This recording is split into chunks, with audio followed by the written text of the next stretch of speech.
Welcome everyone to the Gamestars tournament. I hope y'all are all having a fantastic day, and I have the pleasure of being joined here by Teddy. How are you doing, Teddy? I'm doing good, Reddy. I hope everyone at home is doing amazing as well. I'm doing good for sure, because we are gonna have some super exciting matches for this day and for this whole season of Gamestars for Brawl Stars. So just so much exciting things. Are you looking forward to the season, Reddy? Yeah, absolutely. And we have today 4 teams from 4 different countries competing. Of course, when we talk about Gamestars, we're looking at an international tournament. So today we have teams from Russia, France, Poland, and Turkey competing.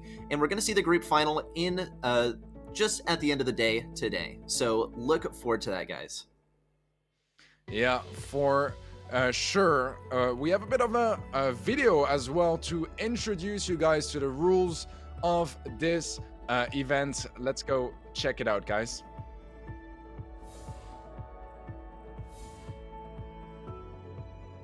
Oh, first off, guys, we will have the schedule. So Blood Diamond versus Activium is gonna be match number 1. Afterwards, we'll move on to Uchiha Clan versus Atlantic ES. But afterwards, we will also have the loser brackets of those matches and the upper bracket as well. So yeah, we'll already know one of the teams that is going to be moving on to the next round for Group A. Yeah, and this is a double elimination tournament, so that last game for third place is going to be played off camera, but that doesn't mean it's not going to be played. We'll have the pleasure of spectating it at another date. But I mean, you know, Teddy, since you're the expert on our European Brawl Stars, as far as countries go, which country do you think is going to prevail today? Is it going to be Russia? Is it going to be France, Poland, or Turkey? I've seen a lot of good stuff from Team Activium recently. I do think that Uchiha Clan are really good contestants as well.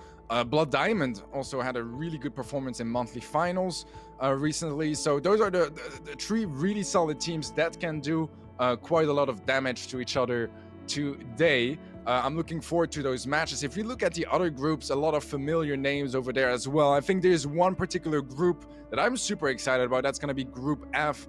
Extremely stacked, definitely the group of death of this season. Man, EXO, One Trick Ponies, Reply Totem, and Bunker. That is quite a stacked group.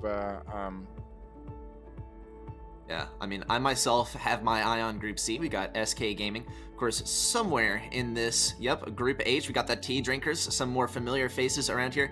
At least for the people who are not so familiar with the EU scene like myself. I mean, I'm going to confess, right? I'm kind of oblivious when it comes to this sort of thing, Teddy. But I mean, I do recognize, like, we got like YDE's team, right? We got Spin, you know, some former tribe members up in there, right? Some names that are known around the world. But, you know, my question for you is, you know, is that justified, right? Are these really some of the best players, or are they just like some of the most popular players on these teams?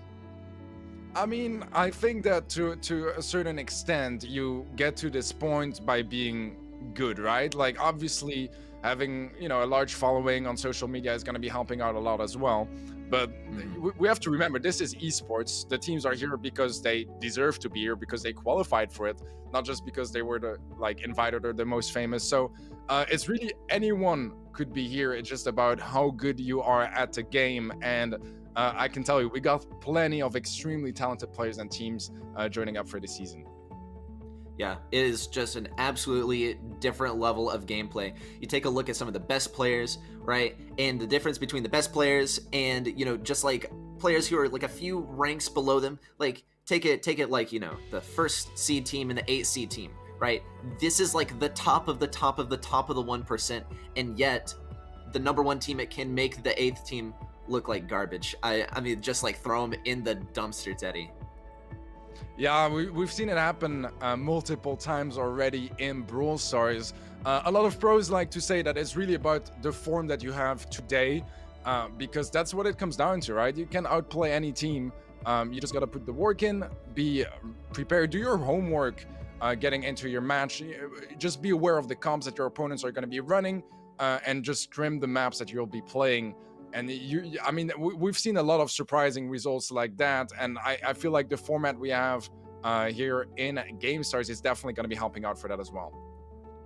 Yeah, I mean, of course, you know, we have the bans increased as well, more brawlers in the game. I have a question for you, actually. So, you know, how important is it to, as you said, do your homework, right? You know, maybe you have a team manager who's scouting out the other teams, looking at what brawlers they're familiar with, what comps are running, right? Like, how big of an element is that? Would you even go as far to say that it's more important than your actual mechanics in the game? It's tough to say. I think that to a certain extent, mechanics at this level of play are like a standard, right? There's no player here that is bad mechanically. However, there are teams that are going to be putting in a lot more work and that are just a lot more knowledgeable and experienced. And that's the interesting thing with Brawl Stars is with the blind picks, you can really surprise your opponents and come up with stuff that they just weren't ready to face, and kind of create a natural advantage, right? Because if you have a counter comp, you'll have an advantage in the game, even if mechanically you're less good, even if your teamwork is less good. And that's where preparation comes in place, right? Knowing what your opponents like to play on which maps, what kind of strategies they go for. And if you're able to counter that even before the game actually starts, I mean, you're just off with an excellent start, right? Yeah, it is. It is such a mental game at times, right? It's a little bit of rock paper scissors, even. I mean, there's such a thing as a calculated risk, right? Sort of know. You have an idea of chances are they're gonna run this comp, right? They're gonna run this brawler. They're gonna go for this general strategy. But at the end of the day, right, you are gambling just a little bit. But as professional gamblers can tell you, there's a bit of a rhyme and a rhythm to this sort of thing. You can get familiar, right? It's not all random. It's not all just Teddy, a game of chance. Yeah, for sure. I completely agree on that point. The maps here and modes for today will be kicking things off in Brawl Ball on Sneaky Fields, and we'll move on to Minecart Madness for Gem Grab, Shooting Star for Bounty, and if necessary, we'll have Bot Riot for Siege and Parallel Plays for Hot Zone. Yeah, these are some great maps that we got coming up. I'm most looking forward to, of course, Minecart Madness. You love to see the sort of gameplay. I mean, as I always say, Minecart MVP, are we going to see it? As well as just, we've seen recent balance changes and what sort of effect those balance changes are going to have on the meta of Minecart Madness. It's going to be interesting to see. We've seen a lot more Crow and Piper, with Mr. P falling out of the meta just a little bit. Of course, we're going to get the bans pretty soon here, so we'll be able to make a better deduction. But, following these recent balance changes, Teddy, what brawlers have you seen really become more prevalent? I think Barley is really the brawler that stands out for me. That got a big buff to his damage star power, so he deals a lot more damage now. And he's just a really solid pick overall, a very versatile pick as well that can be played. I wouldn't say quite anywhere, but it's getting pretty close to it. I think that besides that, there's some nerfs. I think Mr. P is the biggest nerf. We've had a brawler that was literally the most picked brawler, the most played brawler on almost every single map. You could see him from, a regular control map where he's kind of supposed to be played all the way to Snake Prairie. Mr. P was just so dominant, and he's barely getting picked at the moment. We'll see, obviously, different regions have different metas. I'm really curious to see how some of the countries maybe have their own meta and are going to be bringing up some interesting stuff on the table today. But it's definitely a pick that really fell off and that was so dominant for every single competition. Moving to this match here, Blood Diamond versus Team Activium. Just for some context, Blood Diamond just picked up this team, which was called FA Vegas before that. They made it to second place, I believe, in the previous monthly finals for EECA. So basically for Eastern Europe and a part of Asia. So they are a really solid team in that region. I'm curious to see how they'll be playing against Team Activium, which is a team that hasn't had any appearances in monthly finals yet, but they've been definitely grinding their way up. They're a pretty solid tier 2 team right now in Europe. On paper, it looks not too bad for Blood Diamond, but on the other hand, Team Activium, I mean, Europe is just such a stacked region. You never know what to expect from those teams. Yeah, well, I mean, there is certainly an advantage, right, to your opponent being documented. You can go back and watch the monthly finals and get familiar with what brawlers these guys run, what they're really good on, maybe what you can ban to screw them up. Right, you have actual footage to go over, right? And we were talking about this earlier. Doing your homework, doing your research, knowing your enemy, right? They say keep your friends close, keep your enemies closer, right? Keep tabs on them, know what's going on, and make sure you watch those monthly finals, because there certainly is, you could say, a bit of a disadvantage, right? To having your matches broadcast so publicly. Yeah, for sure. I mean, we talked about doing your homework earlier, and indeed, the fact that there is documentation, the fact that it's really easy to find your previous appearances is going to be helping out so much. You'll see that on so many maps. They might be a step ahead to that extent. I, that is in the end going to be coming down to the preparation from Team Activium, right? Because some teams just don't really want to look at teams individually. They'd rather just play some more versatile comps and some more like classic Brawl Stars rather than really target your opponents and be there like, okay, those guys like to play this pick on this map. They like to run this strategy. They like to go Poco double tank every time they lose a game.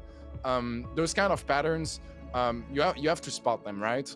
And that's going to be coming down to the homework here from Team Activium, because as you said, the documentation is there. They have everything they need to be able to turn this into a successful match. But on the other hand, you have Blood Diamond that does have quite a bit more experience in the competitive scene so far. Yeah, I think that's interesting. You say that, you know, oh, we know this team, they're going to run Poco double tank every time they drop a game, right? That is just, you know, I think that's a very interesting strategy. I've seen like I've heard from some people that, hey, you know, we're gonna expect the people's comfort picks, right? The brawlers that they're really comfortable with after they are on a bit of a losing streak, right? I mean, if we talk NA, just, you know, like humor me here because I'm an NA guy, right? We talk like you know, Bobby, he is gonna go on the Piper if they are losing, right? Whether it's like really a prudent pick or not, he's gonna play Piper because, you know, that's what he's familiar with and that's what he's pretty confident with. It's what he's comfortable with. And just, you know, just knowing your enemy in that way, it just reinforces what we were saying about this being more than just your mechanics in the game, right? Even though your mechanics are pretty much the standard, it is so important to play this game on a mental level. And we're going to be getting into this game. Take a look at our brawlers. We have the B on the left lane. We have Colt mid and Stu, of course, on both teams. And we do see Paul taking out Kagamu there. Going to be an early kill, though we do still see Blood Diamond picking up the first bit of percentage on these hot zones. Yeah, right now full control for Blood Diamond Russia, as they managed to get a sweet double kill that is going to be pushing back Hugo as well. They do come back to fight a bit longer. Hugo picking up a nice kill. That wall is going to be helping out a lot, especially as Paul just hops in for the kill. Comp-wise, I feel like there is a bit of an advantage here for Blood Diamond. If you look at the B Colt combination, it is so strong at opening up that map and getting those snipes from afar. And it's really a question of, like, the longer you stay in that game, the more it's going to get tough for those throwers, especially when you have a double thrower on the side of Activium. Yeah, it was actually, you know, pretty prudent for Blood Diamond to pick up the Colt here with a silver bullet. They're able to break down these walls versus two throwers. And of course, you know, we're talking about Barley, we're talking about Sprout. They have pretty absurd range at the moment, but this is a massive advantage for Blood Diamond. With any other comp, they would have struggled immensely. We're going to see Kagamu pick up this kill here if he can stay out of range of Barley. And of course, well, that's nigh impossible in this day and age where Barley gets a 9% range buff and it seems to break the game. We're going to see this game actually go to Blood Diamond with that Colt counter pick. Yeah, that was really well played. Really strong comp here coming in, and kind of one of my favorite comps. I mean, Stu aside, it's kind of the brawler that you can be replacing, that you can be a bit more experimental with. But man, I think just the B and Colt combination is so deadly on this map. Just for the fact that it is one of the most versatile comps as well, because it doesn't have a lot of weaknesses. It's good against throwers, as you just saw, but it's also good against tanks, for example, because once that map is open up, they got no cover to play with. They get melted down before they can get up close, and they basically have off the bat two strong counters to tanks on the field. So it's like, what do you play against that? It's just really hard, and it kind of forces a mirror matchup to a certain extent, which is even more interesting because a brawler like Colt is quite difficult to play, and forcing your opponent to play Colt, if they're not comfortable with it, it's a free set. That is a tough one, and I know from my 1v1 experiences, like the Colt 1v1, if we do see the mirror match coming up in this next game, it's gonna be the Colt 1v1 at mid, and it's gonna be basically a 1v1. It's gonna be Purple Paradise all over again. But, you know, we could see, you know, right, if we see Activium expecting Blood Diamond to, or rather, if we see Blood Diamond expecting the mirror match here, we'll see, you know, perhaps a counter comp arise in NA. and I'm never going to shut up about this, Teddy, in NA, right? It's a lot about counter comps, right? I think what are we looking at, like NA versus EU, right? Because, we kind of come from two different worlds. Of course, we still play Brawl Stars, but two different spheres of competitive play. Like, what are some differences you recognize between the two regions? I think that it's not that far from each other. If you look traditionally, I do feel like in NA you have like 2 or 3 teams that are like really, really strong. Right now it's mostly Tribe that is like so good, whereas in EMEA there's a bit more I don't want to say it's more competitive, but there's just more teams that can kind of fight off for those top spots. Like, it's really hard to be consistently the best team, just because there's so many teams competing and so many really strong teams facing each other consistently. So I think that mentality wise, both regions and even like all over the world, it's kind of diverging towards the same kind of place, and it's a lot less different than it used to be. Mostly because the resources you can find are everywhere online, and people start watching, for people from EMEA watch the NA finals, people from NA are going to be watching the EMEA monthly finals. So there's a lot of content on both sides, and it really kind of like goes for a bit of a more global meta. But obviously some other regions like mainland China, it's a whole different story once again. Like much newer to the game, much more secluded as well meta wise. So you have some interesting changes like on an international level. I do feel like here, because we're in EMEA and we do have some countries that are a bit further up, and that are a bit less familiar with the game at a competitive level yet. We could see some interesting stuff, but right here we're watching 2 really solid teams that are going to be battling it off. Yeah, now taking a look at our comps as we get into this next game, we see the max comp arising from Blood Diamond and Activium to respond. They have the 8-bit mid, they got the Byron lane, and the Sandy 1v1. They're taking a nap for a moment over here. We're going to see these supers come out. Blood Diamond going to look to get some control here if they can get that Sandy pick, and they do. Next item on the docket is take out this 8-bit turret. It is in a tricky position, though. They are going to see Lalu go down. We're going to actually see Activium pick up control of mid here.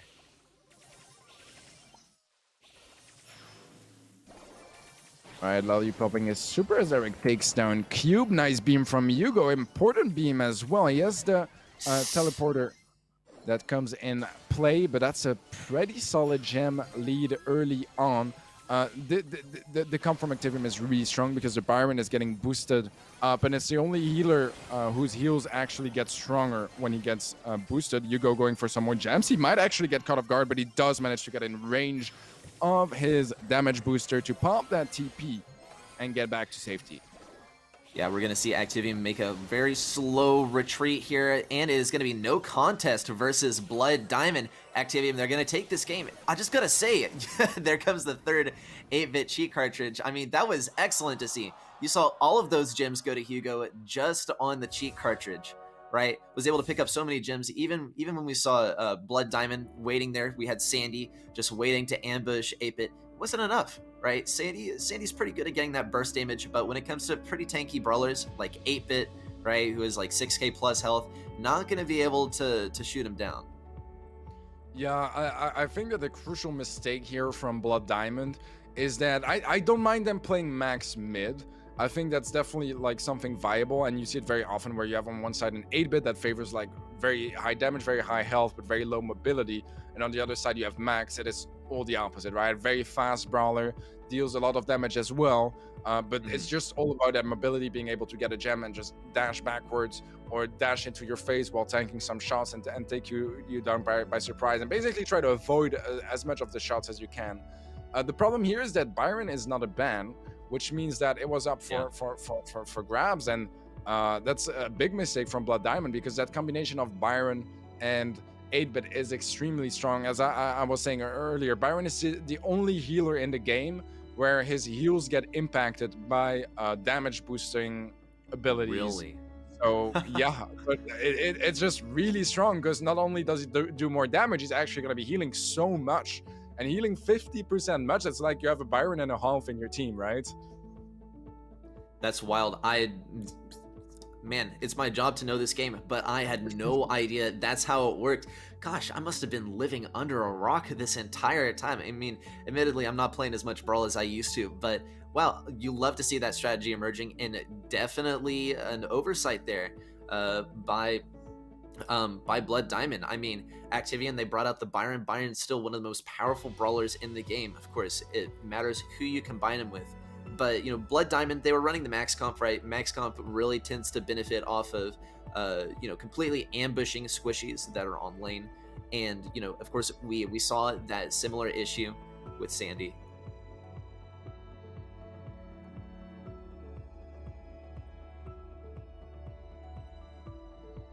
Oh, I think there was a bit of an issue because I got DM'd also by one of the coaches, and I believe, wait, oh, I think that the games we had so far were not actually official matches, if I understand that correctly, and they were just like scrimming or something.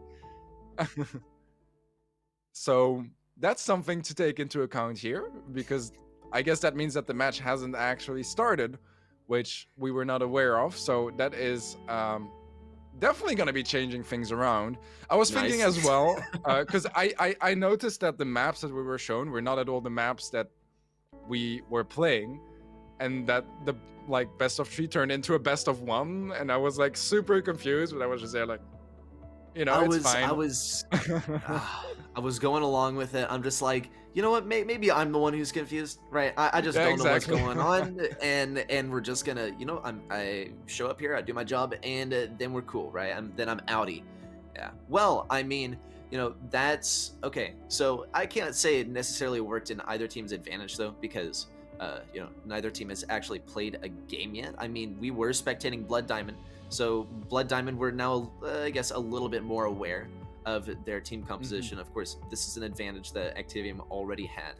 They were already able to see these past VODs of Blood Diamond, so not too much has changed, but perhaps what comps are going to bring to the table today are going to be a little bit more predictable. Of course, when we talk about the monthly finals, we're looking at like 2 weeks ago, and things have changed since 2 weeks ago. That's something that we love about Brawl Stars, Teddy, is the meta is always changing, and what really puts people on top is their ability to adapt and improvise when these new balances come out. Yeah, exactly. And I think it goes further than just improvising, right? Because you have to improvise, but at the same time, you really need to be like analytical and be prepared. This seems to be the right match this time, as we have a strong push from Activium early on. That's already a goal. Wow, you love to see the Mortis getting that team wipe there. Mortis, of course, not one that you see in the absence of Poco. Of course, we have the Poco, the Rosa here, ready to make it work. And check out, actually, we have Jean here for the wall break. Something to note here on Sneaky Fields is that wall break can be so helpful. And just even having Jean here for the wall break can be immensely helpful. It's so good on offense when you're right up next to the goal. And we do see, wow, Sammy almost going to be able to walk this one into the goal. We see Mortis setting up for a nice kill. He's going to be able to get 1 kill, and we're going to see Sammy sneak over there and pick up that ball. That is going to be the end of the game already. Definitely looks like Blood Diamond got out-comped here once again. I mean, they ran the max comp, and it did not work so well because they were going up against such tanky brawlers. Yeah, it really didn't work out. They had a very control-based comp, which tend to struggle a bit when you have those tanks and heals coming right into your face. They just lacked of the DPS to take anyone down, really.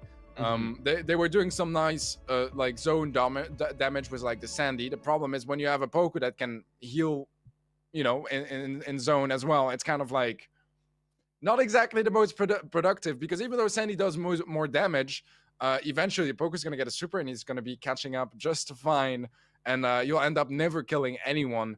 The Jean, I feel like, is where they could have tried to make a play, because if you manage to get a nice pull, you can like isolate a brawler out of the heals of the Poco, or you can try ideally to pull the Poco, and that's a free kill, and then the comp kind of just stops working, right?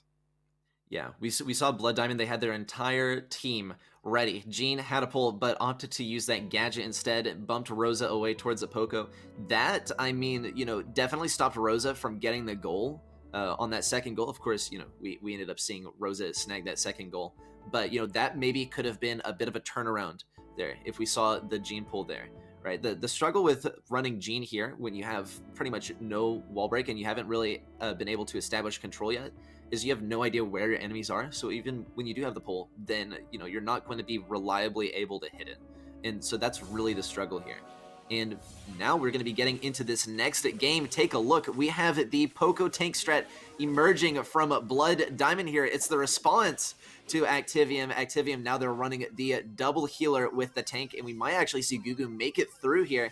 If there's not a proper defense, a trick shot perhaps? No, not able to make it through. We're going to see Blood Diamond boost Cube up here, and a potential goal if we can't see Activium properly respond with some knockback. Yeah, this defense really just counts on that BB. It's going to be your main damage. It's going to be the knockback ability that come in really useful, but he goes down, and this should be a goal. Cube can just walk it in. Wow, Cube was alive there so long. I mean, of course, it works a lot better when you're up against two brawlers who don't have great DPS. We're talking Poco and Byron. Yeah, and I mean, Teddy, I gotta agree with you here. This comp is so reliant on the BB. We're gonna see BB go down again, and this is a massive blow for Activium. Cube hopefully is gonna be able to get pushed up here. Kagamu was actually reduced to pretty low health, so was not able to get enough healing on Cube. And now we see Cube going down, and this is the push that Activium needs.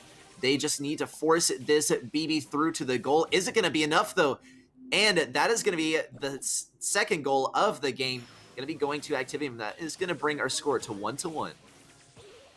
Yeah, good stuff from Activium. Their comp is definitely having a tough time, though. As Blood Diamonds push up, there's not enough damage in the world to stomp that. And that means that Blood Diamond, they take their first game on the board here. So, I mean, pretty solid performance. I feel like the comp from Activium was a bit risky, like relying basically only on the BB, especially when he kind of kept dying.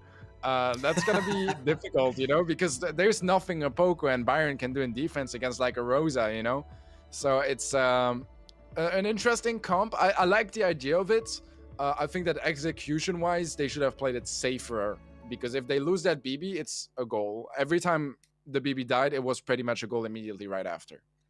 Yeah, and that's exactly what we saw. And, we're talking about your main DPS on your team coming from a brawler that is usually benefiting from not attacking, right? BB, what's really keeping her afloat right now is her ability to have that shield up when she's not attacking, right? She has that star power, and it was reduced, in the last balance changes by a few percent, so it's not as prevalent. Of course, we saw that shield was enough to get them their first goal of the game, but it was not enough to keep BB alive. And in fact, it doesn't keep BB alive while she's doing damage. So that was really the fall of Activium there, right? Was their main damage came from a brawler that ideally would not be dropping that shield. The other thing is, Poco's pretty good here, but Byron, I'm a little suspicious of the Byron pick, because usually it's not such a great pick unless it's a more open map. Am I right on that one, Teddy?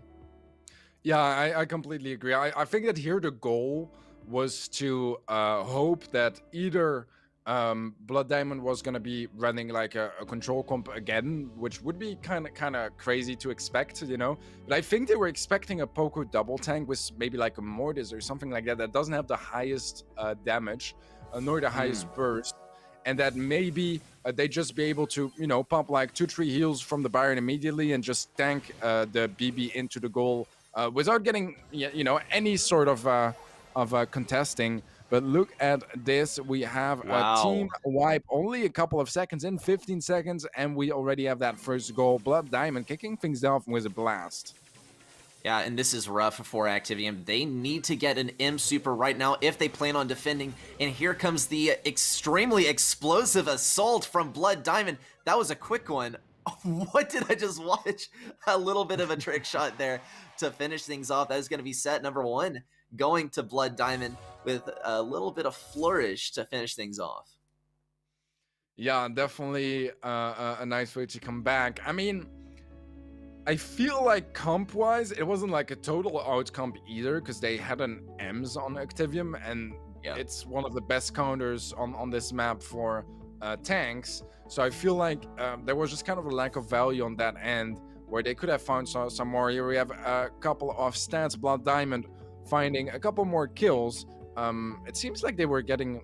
No, I think the goals are not correct on Team Activium.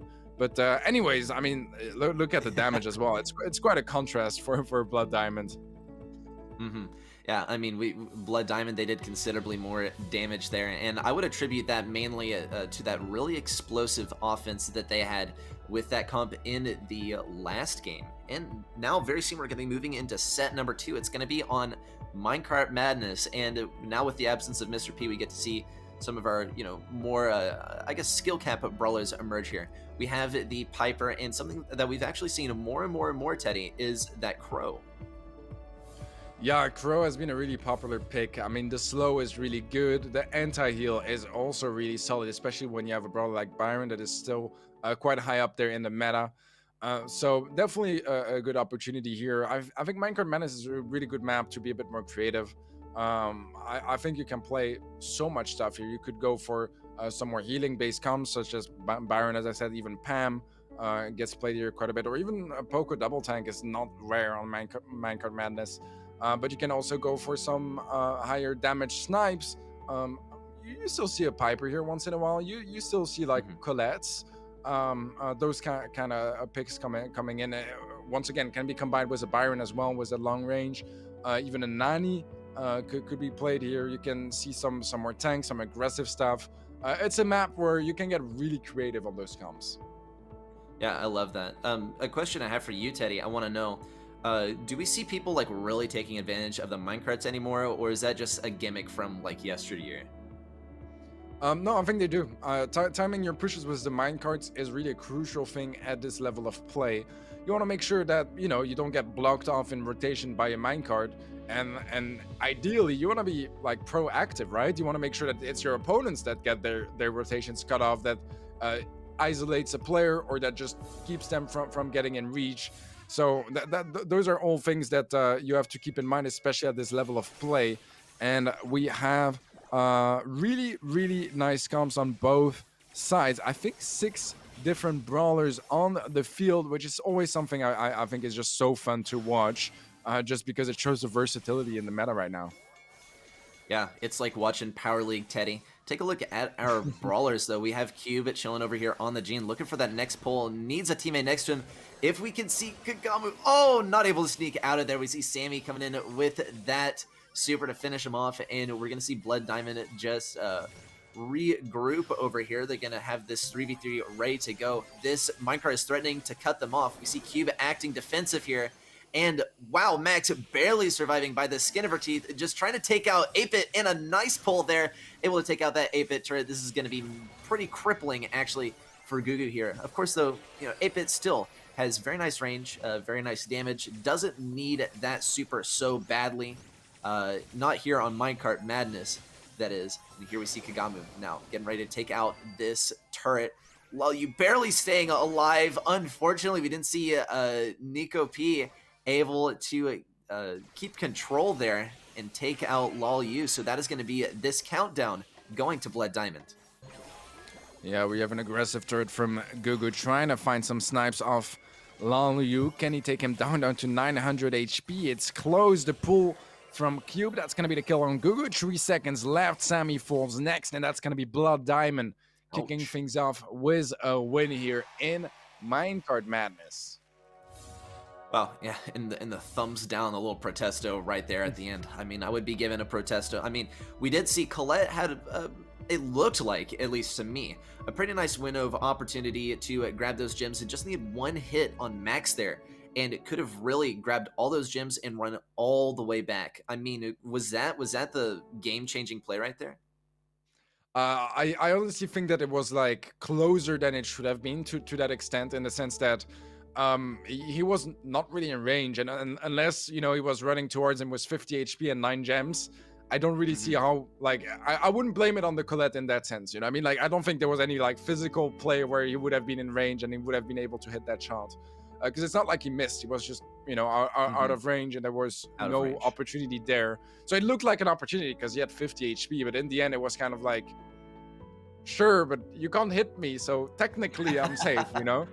But yeah, what I really like here is that, once again, we have that comp that is really meta at the moment, playing Byron combined with 8-bit on the side of Team Activium. But Blood Diamond had another really meta comp, which is playing Max with both, that actually had two combos, right? With both Gene, because when you get that movement speed and you can just hit a pull out of nowhere because you're going so fast, you're getting in range of auto-aiming that pull, whereas your opponent just can't dodge it. And likewise with the Sandy, just really strong as well. We are moving on though to Poco now on the side of Blood Diamond instead of the Sandy, so that's going to be a bit more healing, a bit more sustain. Whereas Activium went for the mirror matchup from previous game. Nick is so low HP. Can he make it out alive? It seems like he will, but it's going to be at Gugu's expense. And never mind, he actually gets pinched himself. And now Sammy is stuck on the side of Blood Diamond's map. Yeah, and this is what you were saying earlier, Teddy, about this interaction between Sandy and Poco. Right, Sandy, he's able to get good burst damage, but we're going to see Poco heal up. Oh, actually, we might see Kagamu go down to the Rude Sands there. That really sucks. I mean, we've seen, you know, it seems to be nowadays that it's really just a matter of preference whether you're going to run Healing Sands or Rude Sands. A nice pull there from Nico P. We're going to see Q pick up a 7th gem here. And still, Kagamu versus Gugu over here, the Sandy versus the Poco. This is you know, an advantageous matchup here for Blood Diamond. Of course, they're running the exact same comp, with the exception of the Poco versus the Sandy. So from a really meta perspective, wow, and a massive pull there from Cube. From a meta perspective, though, this one goes to Blood Diamond. Yeah, I think this is a bit of a gene contest here, but it's been Cube that has been hitting those pulls consistently and finding all those openings for Blood Diamond. Amazing stuff on his end. 6 seconds left in this countdown. It's looking like set 2 is going the way of Blood Diamond in quite a convincing set here against Activium. Yeah, it's like I mean, of course, very, very talented teams on both sides. Blood Diamond obviously winning here. Though what I want to bring up is like the Gene with the speed. That's insane. You know, it's like I'm watching a match from 2020 when we saw Gene had a ridiculous range and of course like 3 shots to charge a super. That is ridiculous. I mean, you know, all these strategies emerging. Of course, call me a noob, right? But it's so amusing to see such a variety of different strategies that are able to emerge once we get rid of some of the more OP brawlers in the game, and we have a really nice set of balance changes. Yeah, we have once again quite a large kill difference, even larger than last set, and it's still in favor of Blood Diamond. It seems like damage-wise they may have dealt less damage, but I'm not entirely sure because the gem count is, I believe, not really functional here either. Just like Brawl Ball had some issues as well, so we'll take that into consideration. But I mean, Blood Diamond overall just looking really solid in this matchup. Not really challenged too much so far. I feel like in the little practice game they had before, they were it was a bit more competitive. So far, it's been an all Blood Diamond show, but you know, it is 2-0 in sets, which means that Activium, if they want to react, if they want to stay on that upper bracket, they need to do it now. Yeah, and take a look. Now we have the mirror match going on, though not the mirrored lanes. Cube going down to Gugu there. It's going to be between Lolyu and Gugu now all the way across the map. I mean, the name of the game here, at least with this particular comp, and especially in the mirror match, is to be the first tick to grab that blue star in. At the moment, it is completely in favor of Activium here. They're going to pick up yet another kill. And see, the thing with this this sort of composition, and of course this map here, Shooting Star, is once you're forced to play offense, it just kind of becomes a snowball effect, right? You just start really struggling to push in against you know, a handful of brawlers that are just so irritating to push in against when they just get to permanently be on defense. That score now changing to 3-11.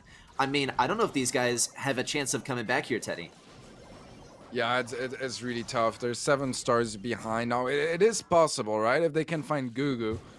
The problem is we had on both sides we had Pipers facing Nannies, and it's been Sammy winning his fights on the left side against Lalyu, whereas Cube was losing against his Nanny as well.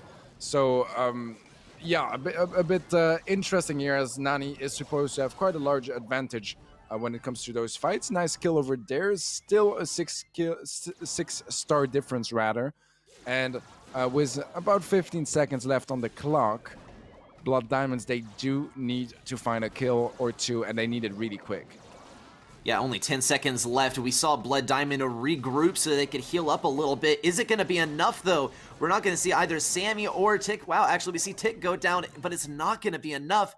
We need to see Gugu go down, and I gotta say, Gugu really popped off this round. It was definitely the star player of Activium. I mean, was able to grab that blue star after it went to Blood Diamond, and it just hung on to it for the entire game. Racked up 7 stars, and just held on to them for the entire game. Really, it was keeping it together there, Teddy. Yeah, for sure. I want to just go back to the fact that normally when you're playing Piper versus Nani, the Nani is supposed to be dominating, because return to sender, first of all, is so strong against Piper, because like she shoots you and she loses like three-fourths of her health. But also just overall the way that the shots work for Nani, it's just so easy to hit shots from afar at the right distance, at the distance where you're going to be fighting off that Piper, and it just makes it a lot easier to just constantly harass her, because as soon as the Piper is going to be peeking, she's going to be taking 1,000, 2,000, 3,000 damage, and it's just really hard to recover from there. And the fact that somehow Activium were winning their matchup Nani or their Piper versus Blood Diamond's Nani is really impressive, because that was what for me really made the difference. Yeah, well, we'll have to see if that difference stays in this next game. You see Blood Diamond once again picking up that first blue star. We're going to have to see Activium push in here and just try and get a lead real quick. Wow, Gugu once again picking up some important stars there, just on a little bit of health. We do see Cube picking up that kill there, and Blood Diamond once again taking the lead. What they need to do here is just stay on defense, force Activium to come to them. But the real question here is Gugu gonna be able to pop off just like last round and turn this game around? Yeah, so far it's looking good for Blood Diamond. This is their ticket to match point. They get another kill that does get traded off. Cube overextends a bit, could have gotten dangerous. Nice peep coming through. That's an easy kill on Sammy. That is going to be the target for those peeps. Going to be aiming at that Piper, because the Tick has a last hurrah that he could pump. That would basically just waste your super. And the Nani can low-key kind of kill you with the return to sender. So you want to be careful about that one for sure. Yeah, take a look over at this left lane. We see Cube once again winning this lane. I mean, Cube, the entire game has just been going crazy on this Piper 1v1. Yeah, a bit of a... What just happened there? What a misplay. I mean, Gugu either had insane predictions, or that was a massive misplay there from Cube. That one is not going to sit well with the rest of Blood Diamond, though. As we head into the last 10 seconds of the match, we need to see a nice defense. Activium, but they're just 1 star away from taking the set and bringing us into the next set. Lalyu gonna go down, and that is going to be this set going to Activium in a complete turn of events. Yeah, what a way to come back here. It absolutely seemed like Blood Diamond had this one in the bag, that they were going to get to match point. Instead, it is Team Activium to take this one home. So 2-1 in sets now. This is maybe a bit of an opportunity to come back. I feel like this match is pretty evenly matched. It's definitely a tough one coming into this first group. I don't know. Blood Diamond did look better for sure in those two first sets. Look at this, just a kill difference, and Bounty is one of those games where kills are just so important. Damage wise, though, it's really even. So just maybe a bit of an extra ability to just close out those kills and actually secure those stars for Team Activium. Absolutely. I mean, we saw Gugu on that nanny was going crazy, had so many kills racked up, and it completely turned around at that last game. I mean, we saw Blood Diamond, they had a nice lead there, and just a couple of kills, an insane peep, plus that kill right at the end was able to secure it for Activium. But with that, we're going to be heading into bot right here in set number 4. Of course, Blood Diamond, they're just one set away from taking this match, but Activium, they've shown their stuff. They have taken 2 games in a row. This could be the beginning of their snowball all the way to victory. Yeah, they will need a reverse sweep if they want to make it to the upper bracket finals for Group A. And it's a solid start to it, right? They took the set pretty convincingly as well, with a clutch kill towards the end to save the day. Good stuff from Team Activium. As you said, we're moving on to bot right. Definitely a really interesting map. It's not in a competitive map pool, so teams haven't quite scrimmed it quite as much. I actually saw it played yesterday, I believe, and it was quite a lot of fun. I really liked the map, and it's definitely a map of Siege that I'm kind of hoping to see more in competitive. Yeah, I mean, the last time I played Bot Riot was during the Surge Gale Mr. P meta, so I wasn't too fond of it. I mean, we could see the Surge emerge. What is this, though? This is a bizarre comp here. Not sure exactly what it is here to counter.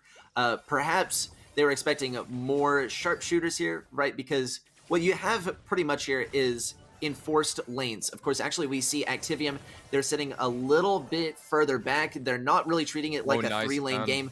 Wow, a nice pull there. We're going to see Activium respond to this one really well. This first siege is, in fact, going to go to Blood Diamond, and it does not actually look like Activium is super well equipped for the defense here.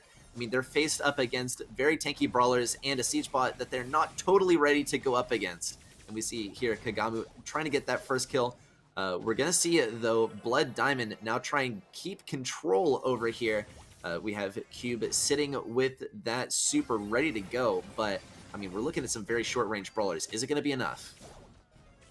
Well, they do certainly get 2 kills. Cube, though, does have a super. The gadget from Nick doesn't really do all that much, and it's going to cost him his life. Cube been picking up a lot of bolts for his team. I think you're correct. It's definitely some sort of a counter comp, and they're hoping that they have enough HP. Like, they're not even really looking for too many kills. They're just hoping they have enough HP to just tank through it and pick up the bolts, which this time is not going to be working out, but they do have a 5-bolt lead. We'll see how the defense is, because with a Mortis, it might not be the easiest job. Kagamu taking a lot of damage as well. He's going to be falling down. Another Sandy super joining up, but they do manage to get a lot of damage. Is it going to be enough to keep on control here? The dive from Kagamu, not really ideal, does go down. Cube is on the left-hand side. Every bolt he's going to be picking up is going to be endangering Activium furthermore. And it seems like the siege bot is going to be for Blood Diamond. Yeah, this is unbelievable. I mean, for Blood Diamond, they're going to be able to pick up this next bot. Is it going to be a level 10? No, not going to be a level 10 nor a level 9, but they are going to be able to push up here.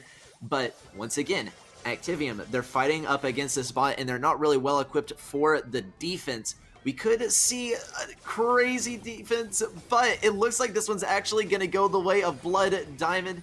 Once you get that Frank super on the safe, it is game over.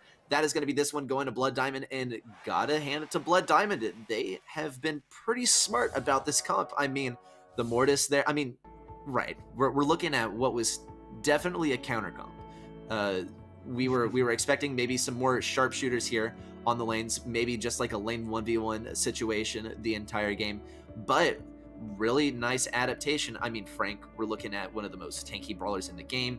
Daryl went for some kills with the roll, fed our Gene friend a little bit, but then we saw Mortis just dashing in to grab those bolts and get out, right? They didn't win on control, they won on the bolt count, and that's why Siege can be such an interesting game, is because you have a couple of ways of getting the bolts. You can either get control, or you can just kind of cheese it and fly by the seat of your pants. Yeah, that's exactly what they were going for here. I mean, Mortis and Siege, that's something that NA is definitely familiar with as well, popularized by Mr. Bobby. But yeah, it is really curious that they won with this comp. I feel like the problem here with Team Activium was a bit of a lack of impact with the Gene. I feel like against this comp, you should have been having so many more pulls and pulling them into Ike. No matter how many HP you have, you're dead. So Yeah. That is where I think things kind of fell apart. We do have a bit more traditional comp here, and actually a mirror comp on both sides now between Blood Diamonds and Activium, as Blood Diamonds are at match point, by the way. Yeah, Blood Diamond, they just need to get this one, and they're looking pretty clean so far. They're going to tie up this first siege, and who knows, they might end up tying up the second. They do not want to give Activium the advantage here on that final siege. Who's going to be able to heal up? Cube going to snag that kill, though. And another pull, and not going to be able to take out Nico P quite. That is the disadvantage, right, of playing Gene here, is that, if you're not pulling into the Ike, then you're really getting through your shots very quickly. Wow, Cube able to pick up a kill there and almost get that team wipe for Blood Diamond. We're going to see a level 10 bot minimum. This is going to be a very, very powerful bot heading straight for Activium's Ike pretty soon here. But what Blood Diamond needs to do most importantly is not give too many bolts to Activium. Otherwise, there's no way they're going to be able to win the last siege. Yeah, this is already gonna be a tough story. It's a 5-bolt lead in favor of Activium. First off, we do have the defense. We'll see how that one works out. A pull from Nick just delays the inevitable a bit longer, but the siege bot is on Ike. Is gonna get exactly 50% damage off. Control is in favor of Blood Diamond, so right now they just can't afford to leak any more bolts. Yeah, and Cube, unfortunately, not getting the value he wanted on that pull. We're going to have to see, lol, you get something here. Kagamu is going to be able to get just a bolt there, but is still going to be taken down by Activium. Activium, they are threatening to bring a very powerful bot onto Blood Diamond safe. We're going to have to see now Blood Diamond gearing up for a crazy defense. Cube is going to need to get this super, but we see Activium, they are responding accordingly. They're not going to give Cube that super. Rather, they were trying to bait him into the Ike. Nico P was not able to get that pull, unfortunately. Here comes the pull from Nico P, and it is just not going to happen. Oh, that's a deadly pull, though. That's going to be a lot of damage. A huge pull. Can they save but this? Is it going to be enough? Oh, it is 1%. Unbelievable. A 1% difference going the way of Blood Diamond. That is going to be this match going to Blood Diamond in such a close victory. This is absolutely crazy to see. I was looking 50% damage. I was like, man, that's nothing. Like they pretty much don't stand a chance on this final push, but they did it, but by just 1%, Teddy. Yeah, absolutely epic stuff. That defense just very well organized. I really like how they timed the pull from the Gene at the same time as the Sandy started pushing for kills, and having that Ike hitting you so fast. Plus those shots, just a lot of damage, man. A lot of damage. Look at this. Overall, Blood Diamond was less damage in this entire set, and also less kills. So it's not really about having those kills. I mean, this is really due to that first game of the set where they were basically just running for bolts and just tanking shots. Yeah, it's a fun one to watch. I mean, you love to see just kind of like what weird strats can emerge, just to take advantage of little specific aspects about the game. Just, hey man, this is a game of picking up the bolts. It doesn't necessarily have to be control. And take a look at the stat comparison here. Look how evenly matched as far as stats go these teams were, right? But what really mattered was Blood Diamond, they played the objective, okay? As far as those stats, right, just the team fight, they're pretty even across the board, but it seems at the end of the day, Blood Diamond, they played the objective better. Yeah, that's what it comes down to, right? In the end, it's not really about how many kills you get. Kills help, but it's about how able you are to complete those objectives and actually secure points, games, and sets to win those matches. Yeah, it's something you love to see, right? Always gotta play the game. Kills, those enemies, they're just getting in the way, right? And sometimes you can just completely ignore them, and it's just kind of fun to watch, right? Because it's totally unorthodox for this sort of game, just to ignore the enemy, just do whatever you want. Yeah, that is definitely the name of the game here. We will be moving on to our second match, I believe, on the other side of the bracket. We'll have that on screen coming up really shortly.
Back, everyone. I hope you are ready for match number 2. We're going to be jumping in very shortly. We had an amazing match number 1 to start us off. Match number 2 is going to be getting started very shortly. We're going to be watching Uchiha Clan versus Atlantic Evo Stars. And Teddy, you were familiar with a couple of these teams. Anything to share about these particular teams that we got coming up in match number 2? Yeah, I mean, Uchiha Clan is the best Polish team there is at the moment, and even historically, they have been dominating through Poland for the last year or so. So definitely a big roster. They are still kind of trying to figure where they want to go, like on an international level, and this is going to be a nice event for them to prove themselves to that regard.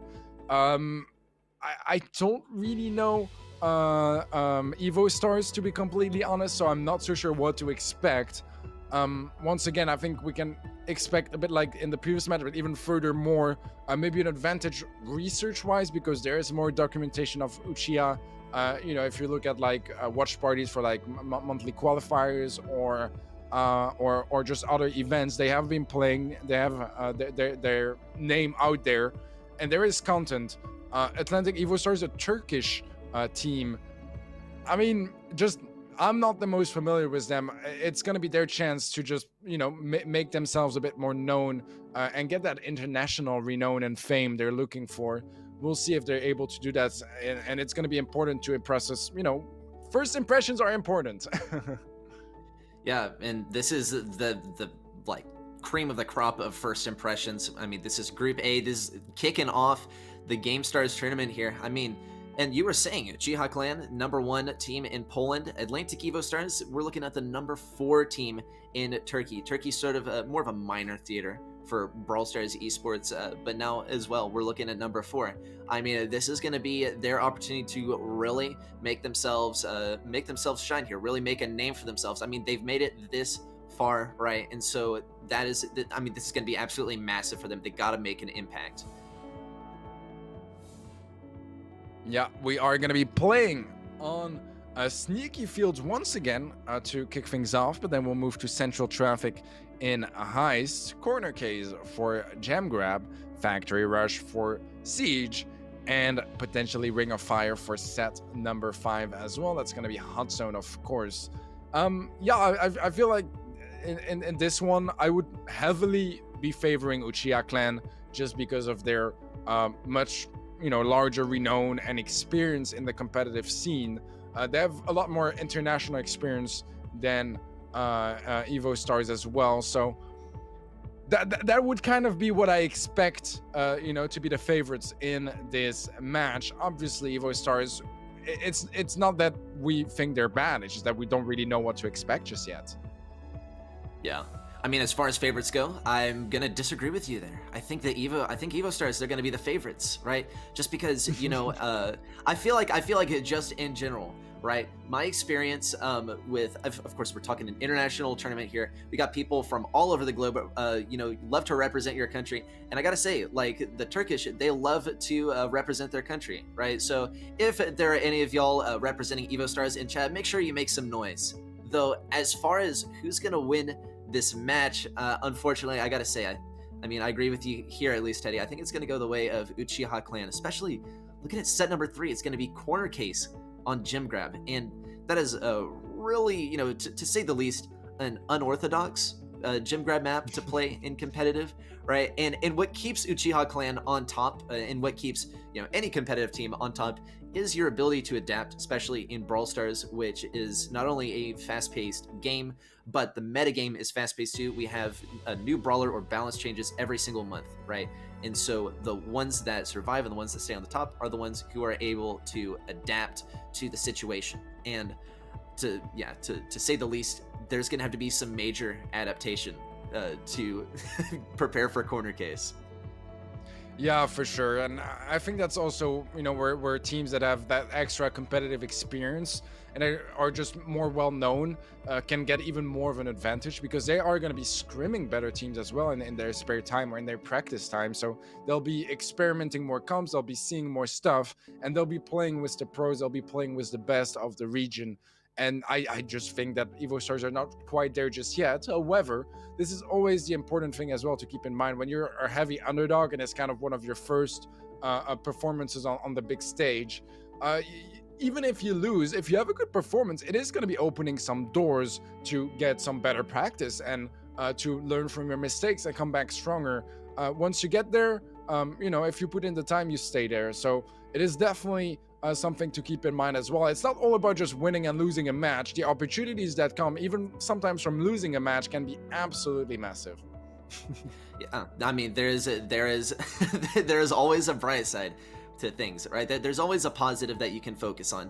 I mean, even if you drop a game here or drop a match, right? That's still a learning experience. You get to watch back, you get to look at your own film and see what you did wrong.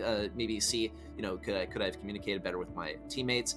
But also just being here, right? Just playing today is going to open up opportunities, going to give them some renown, as you were saying, to get them some better opponents to practice against, perhaps, right? It's never really a loss. There's always like an upward track that you're on if you've made it this far, right? Definitely going to be kickstarting off a nice competitive career here if they can really show what they're made of. Yeah, and this is going to be their chance here. I feel like Uchiha Clan is a team that is in a pretty good form at the moment. They've been pretty much only going up for the last couple of months. I know they had some motivation issues with a couple of their players leaving at the end of last year. Coming into this year, though, they are strong. They've been playing really solid in the monthly qualifiers, just being, I think, one game short from qualifying every month so far for the monthly finals. And being in the tiebreakers and all that kind of stuff. So definitely a team that I'm keeping an eye on. I feel like they have the potential to get to a really good place. They're not there quite yet, so it could be the opportunity for Atlantic here to take them down kind of early on into their track. But I do feel like, just from having seen hours and hours of Uchiha Clan game playing and none of Atlantic Evo Stars just yet, I just can't call people favorites unless I've seen them play.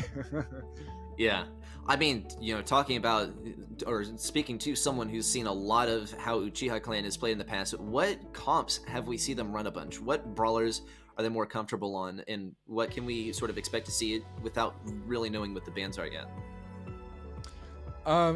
From my memory, they used to play a lot of Poco Double Tank, but in their defense, Poco Double Tank was a bit stronger back then, and there were also less healing options. So I don't know if it's something they will still be playing now, but they used to play it quite a bit.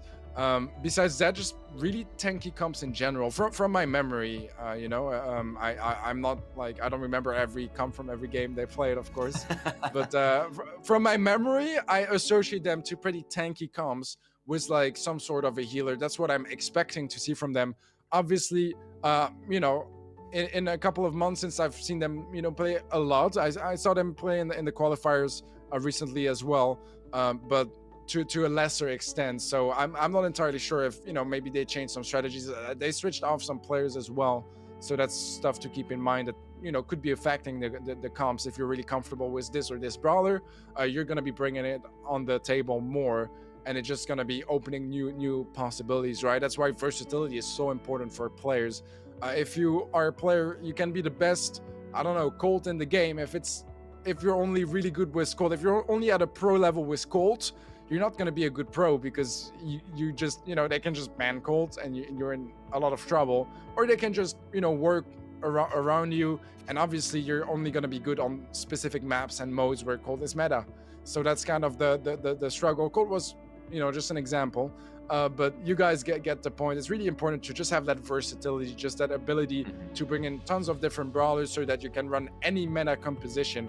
Because that's the thing, as you were saying, with meta changes that happen like every single month, and it takes a while to discover the meta as well. Sometimes you discover a broken strategy at the end or right before the balance changes. So it's like constantly evolving, not only just every month. It's just every week there's just new stuff coming up in the game, because players experiment.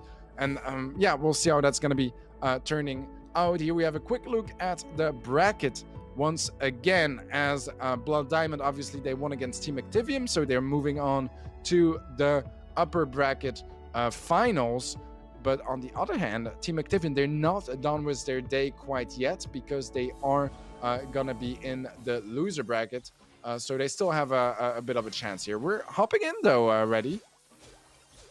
Yeah, take a look at our brawlers here, and we do see the counter already, and this is going to be Rosa able to sneak this one into the goal. I mean, we see, call it a Poco Double Tank if you want. I wouldn't really call Mortis a tank. Definitely a close range brawler, though, that does benefit a ton from Poco, so that's what we see, and it is not going to be so easy to deal with. Here we see Mortis picking up one kill after the other, and a bit of a scuffed pass there. Not going to be able to give that one to Mortis. Mortis doing whatever he can to get this one defended. It's going to be a Poco and a Rosa all by themselves. Admittedly, this is a nice duo, but it is going to be a tough fight to fight. We do see more of a control-based comp here with Sandy and Jesse, and that is going to be a bit of a struggle to deal with on Poco Double Tanks. Yeah, this is not looking too bad though for Uchiha Clan. That's going to be the goal coming in as they tie things up. I feel like comp-wise, it's pretty even in the sense that, for the most part, it's Evo Stars countering Uchiha Clan, but the M's on Rama has been so impactful. This could actually be a goal. Yeah, indeed, he picked up the ball, gets the shot lined up. Hey, yeah, boost on the Mortis, just not quite able to get in range to stop that shot from going in. Yeah, that we saw a little bit of asymmetry on the field there. I mean, you have mid wide open, and especially also because Mortis, he's not exactly a great defender, to put it nicely. No, not exactly. That's the hazard there. That's a hazard there with Mortis. That's why we also have Rosa in the comp. Not only does Rosa also benefit from Poco, but Rosa is much better at defending than Poco or Mortis. So that was kind of unfortunate. We saw a bit of a hole in their defense arise, and that is what allowed Uchiha Clan to snag that win there. Of course, as you're saying, Teddy, pretty evenly matched as far as comps. No one necessarily counters the other, but it was pretty evident just from that slight misplay there who did have the upper hand in this match as far as mechanics go. Yeah, I think that there was a big mistake at the start where Rama was just not able to be as impactful as he should have been on that Ems. We saw that in our previous match as well, that the Ems was kind of overrun. I mean, once you have the mortars in your face, it's kind of tough to get him out of there, and you're gonna have to rely on your team as well to just come in and help you out, take him out. Because if he's in your face as an Ems, you're not gonna be dealing any damage. And it's going to be really hard to just keep that position and keep that control and focus on the Rosa, which obviously health-wise you have to take her down as an EMS. So maybe a bit of a miscommunication or teamwork problems early on. Afterwards, they really popped off, especially right after that first goal. He actually saved the day for Uchiha Clan as he picked up 2 nice kills and got in a position to score. So good stuff from him. I don't think we should be expecting more poker double tank in this one, but we will surely find out. And indeed, both teams switching off to some very different stuff. We have 6 different brawlers on the field once again. I'm curious about the M's here. Did we see Uchiha Clan predicting yet another tank-centric comp? I mean, M's we did see struggle a bit with the tanks in the last round, so not sure why we're seeing Imps again. I mean, Teddy, this is a question for you to answer later, but we are going to see Rama get some nice damage, looking to get this kill on Jean. Force Jean all the way over to the side. That turret is able to take Jean out, and Rama once again getting a massive super. And okay, never mind, Teddy. I don't even know if you need to say anything. It speaks for itself. Ems is such a powerful brawler here. Yeah, I just like correcting you, so I'll do it anyways. But yeah, the thing with Ems is it's good against tanks, but it's also just good overall on such a map where her shots just really fill in the space and make it so she has amazing control throughout the map, and she really stops any sort of aggression for her opponents. So really good stuff over there. We have a turret getting placed down by NG. It is not going to be that impactful just yet, but look at the control so far. Evos, they just need to kind of open things up and find some sort of an opening, but they lose a player already. That's going to be the follow-up kill from NG as well. 3-on-1. Last shot falls next. Is this going to be enough to score, though?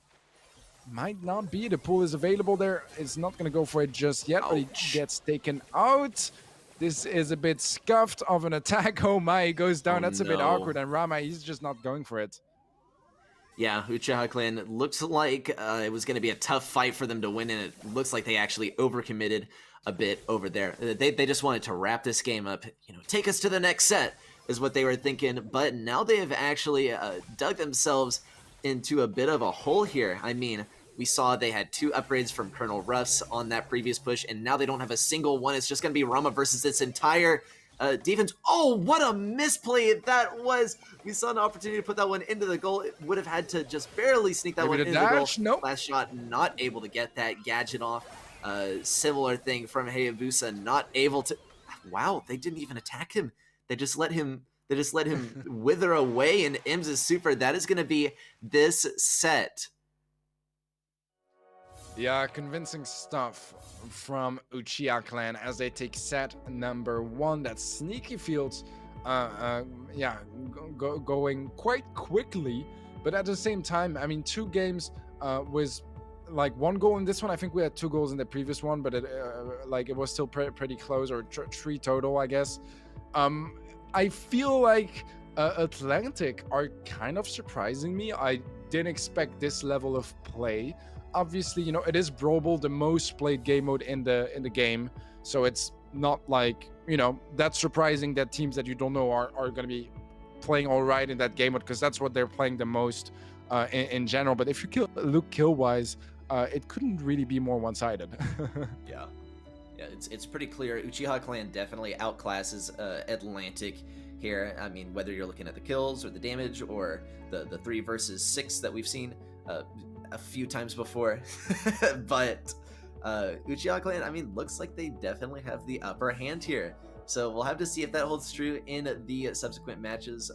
We do have some one tricks, right? Brawl Ball, as you were saying, Teddy, is a popular game mode, so we could see some mechanics specific to that game mode that don't carry over here into Central Traffic. So get excited for this next mode coming up. Here we are already getting into Central Traffic, and we see a very base racy comp from Uchiha Clan here. But to respond, we see Atlantic. They are bringing out the Stew, which we did not see on Brawl Ball. So, I mean, we're talking about a very powerful brawler in the game right now. Didn't get banned, and it is not mirrored across these two teams. I mean, Teddy, what do you got to say about that? I'm very confused, to be honest. I feel like this is still kind of the go-to brawler, you know, that you play no matter what. And that is banned like 90% of the time. When he's not, you just gotta play him. So I'm not entirely sure why we haven't seen him so much yet. With the skill difference that we have in this match between Uchiha Clan and Atlantic, I feel like it might not be as impactful as if it was, you know, like two tier 1 teams facing each other. But this might be something that comes and haunts Uchiha Clan later on. As so far, I mean, AE, they've been finding some good value. Yeah, and take a look. We see all these shades. Oh, look at the Tara shadows. It's threatening to take out Uchiha Clan here. I mean, this is what I was sort of thinking. Is from Atlantic here, we have a bit of a counter to the very base racy comp. Okay, we have Stu who's able to chase them down, especially in Edgar who just jumps over. Then we have Ems, wow, just able to take out that safe like it's nothing. I mean, Ems is there to deal with the tanks, and then of course we have Tara who can spawn all of those shades to start dealing with the safe, right? And that is going to capitalize on there being no one to defend that safe. Everyone's just on the enemy safe, and they cannot defend against 3 shades swiping at the safe. I mean, that is massive damage and pretty specific. So I gotta say, Atlantic, they did have the more versatile comp here. Yeah, I agree. I think that was just a comp mistake here from Uchiha Clan. You just can't, you know, not ban Stu and then not play him on a map that is especially not a competitive map, right? So it's kind of like you don't really look the most for like synergy. You just look for brawlers that are good because you don't have the experience to have a lot of synergy on this map. You know what I mean? So you just want strong brawlers overall. And leaving him, you know, in the mix and just not picking him, I feel like is a very bold move. I know they can like afford to lose a couple games here and there because I think they are quite a bit better. But you know, this is how Atlantic should be playing. They should be using as much of their brains as they can into those comps, because that is going to be the way to get a bit of a natural advantage and basically their only chance to win, because I don't think mirror matchups will be the way to go for them. Yeah, and here Atlantic, they're sticking with the same comp. It worked last time, so, you know, if it ain't broke, don't fix it. You see Uchiha Clan, though, doing just what you were saying, Teddy. They're just picking kind of a nice assortment of brawlers, just good brawlers generally. We got the Jesse, we got the Sprout. Sprout is going to struggle to close off Ems here, though. A nice pinch opportunity for Uchiha Clan, though. Looks like Ems is actually going to be able to punch through that defense. Uchiha Clan now just trying to get on the safe. We see Rama on the Stu able to get on that safe. Oliwier also able to get on that safe. Just needs a super here to keep the control of mid and give his teammates a little bit of time to get back to the mid. Yeah, turret plays straight into the face of the Ems. It's not really going to be dealing any damage as Buza goes for the dash on the left-hand side. It's getting respawned by a wall from Oliver. We have a kill from Angie onto Scooby, dash in from Heya once again, and he's going to be getting some more damage here. 6% difference now between Uchiha Clan and Atlantis. But the Sprout is pushing up. He's going to be looking for some more shots, wants to get a bit more damage, and he can afford to do it. So far, they're not really able to make too much happen. It looks like they should be able to clean that one up, and indeed now Uchiha getting some more center control, and this is going to be their position to kind of get a bit of a siege, a bit of an assault on that heist.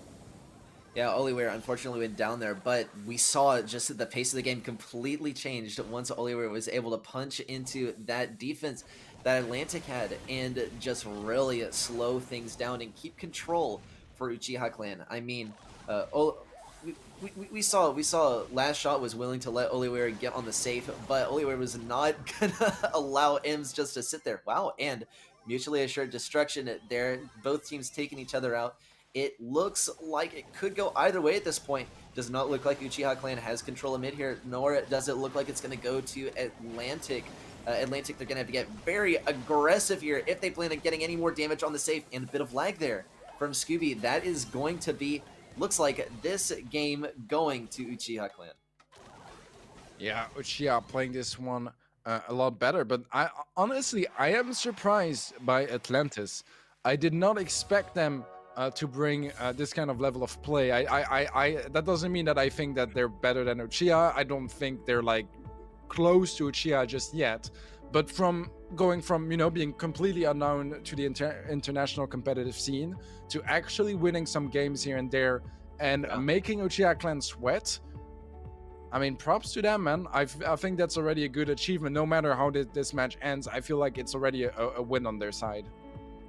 Yeah, that's what they need. I mean, you know, maybe Uchiha Clan, they'll just kind of brush it off because this is a strange map, right? It's central traffic.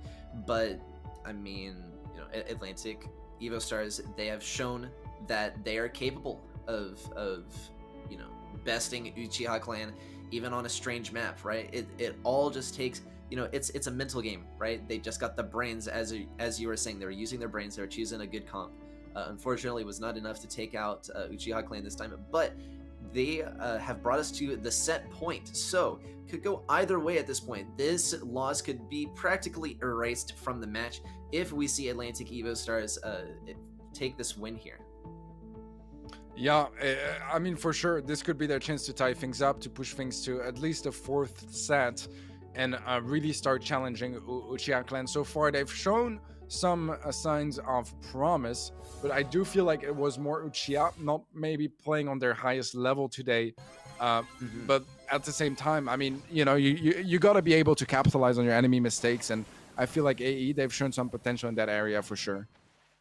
Yeah, and take a look, and now we see Uchiha Clan, they're running the spike, something that we have not seen as much, perhaps bringing it in for that base race opportunity. We see Oli Weir on the left lane, which is going to open up the opportunity to get on that safe, actually using a fertilize, looks like, and that is going to allow Oli Weir to get even more and more aggressive. Take a look.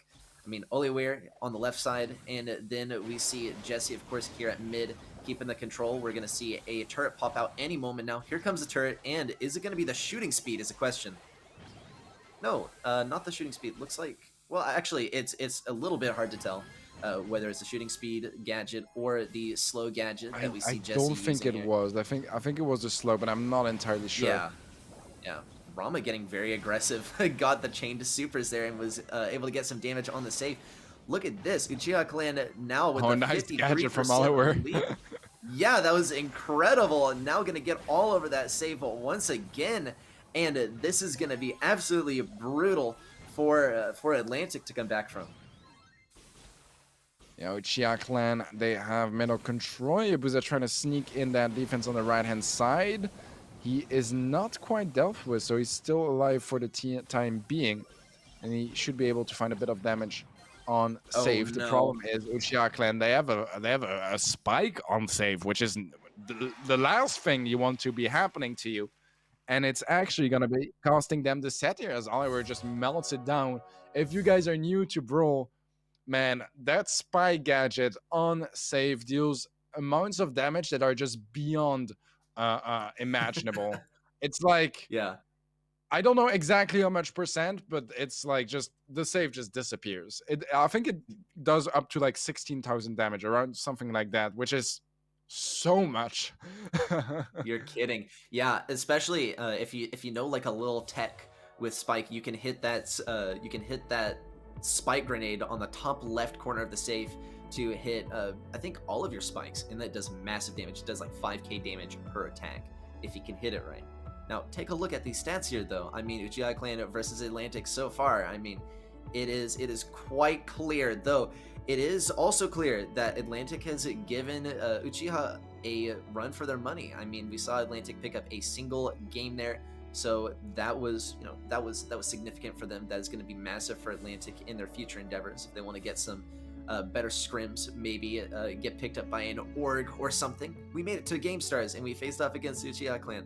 I think that's going to be their pitch there. And got swept 3-0. Yeah, and with that though, we are going to be heading into corner case. I mean, who knows? Is it going to be a 3-0 sweep? Corner case, it's a bit of a bizarre one. Yeah, for sure. Once again, one of those maps that is not in a competitive map pool, so it really goes down to the imagination and the versatility of those teams. Pretty classic comp on the side of Uchiha Clan, going for that Max Jean, Max Sandy combination, and we have a Poco tank Mortis on the sides of AE. I don't mind bringing the Poco here. I think it's kind of the way to go, especially if you don't really know what to play. You can try to surprise your opponents and take that first game off. Yeah, and I was about to ask, what sort of strategies are we going to see emerge with the presence of these teleport pads, and it looks like that Jackie is pretty reliant on that teleport pad, and we see Uchiha Clan really threatening to take out Jackie here. Jackie is actually running Counter Crush here, which is an interesting sight that you don't see every day. It's not like it really got changed too much, right? A little bit extra damage, but usually we still see Hardy Hard Hat. But it's actually quite exactly underrated. Like, I think it's so too. The kind of star powers that is like, it's actually really good. The thing is, the other one is just still better. You know what I mean? Yeah, yeah.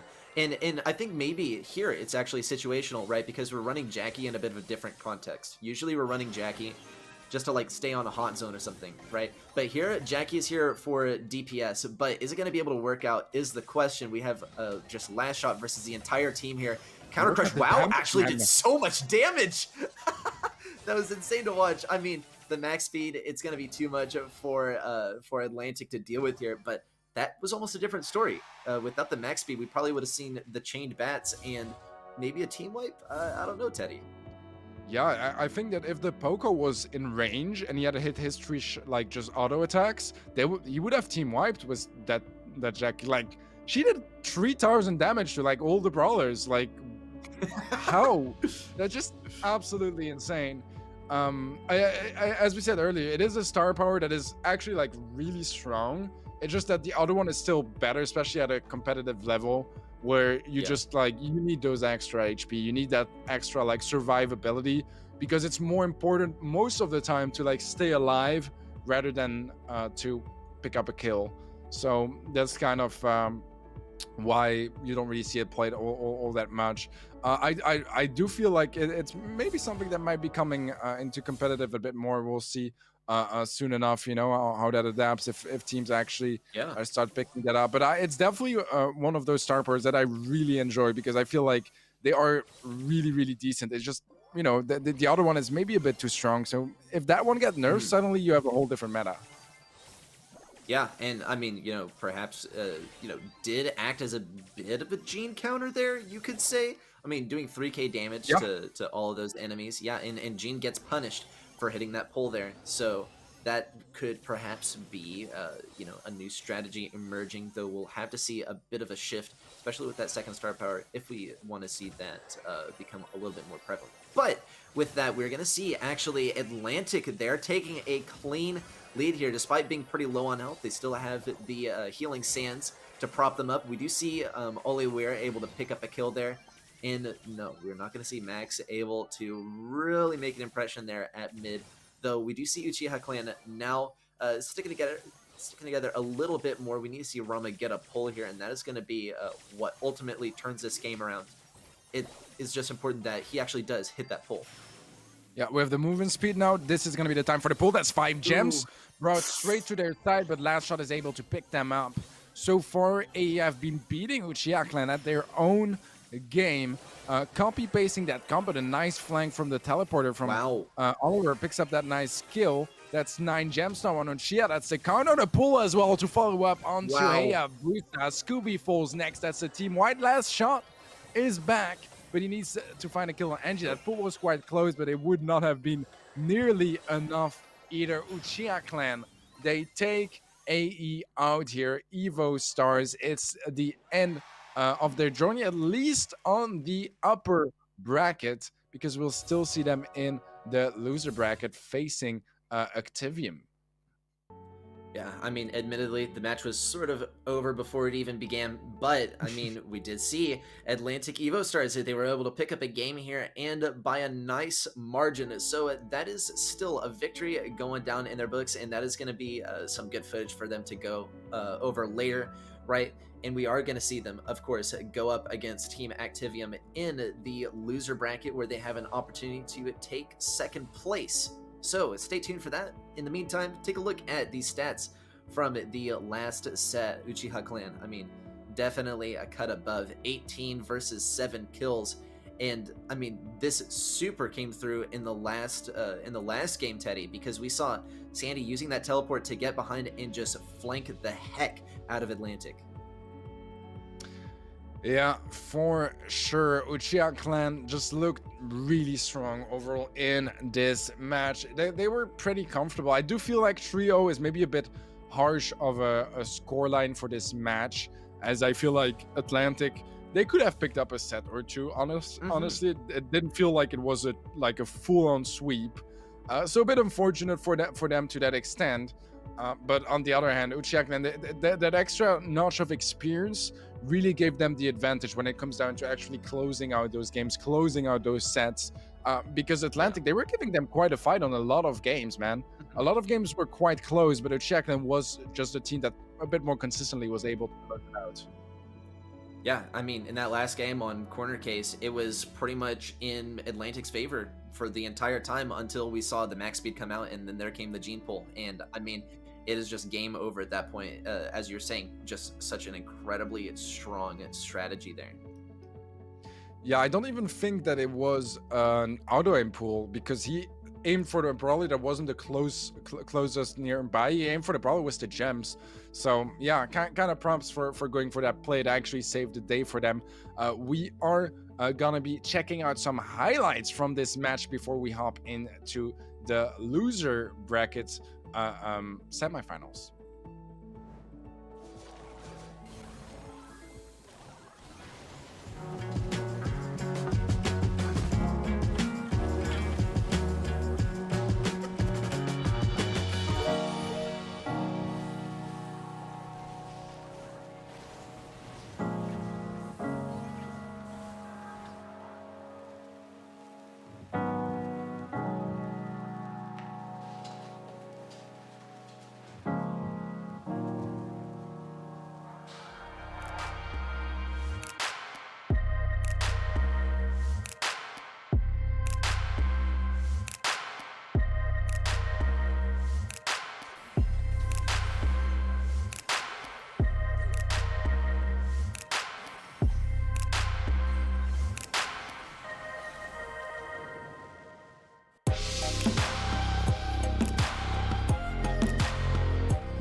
Right, well, welcome back, everyone. We're running a tight schedule. We're already going to be moving on to match number 3. That is going to be the finals. I hope everyone is super pumped. We're going to get to see some of the strongest competitors from earlier today clashing once again. And, you know, Teddy, we're looking at...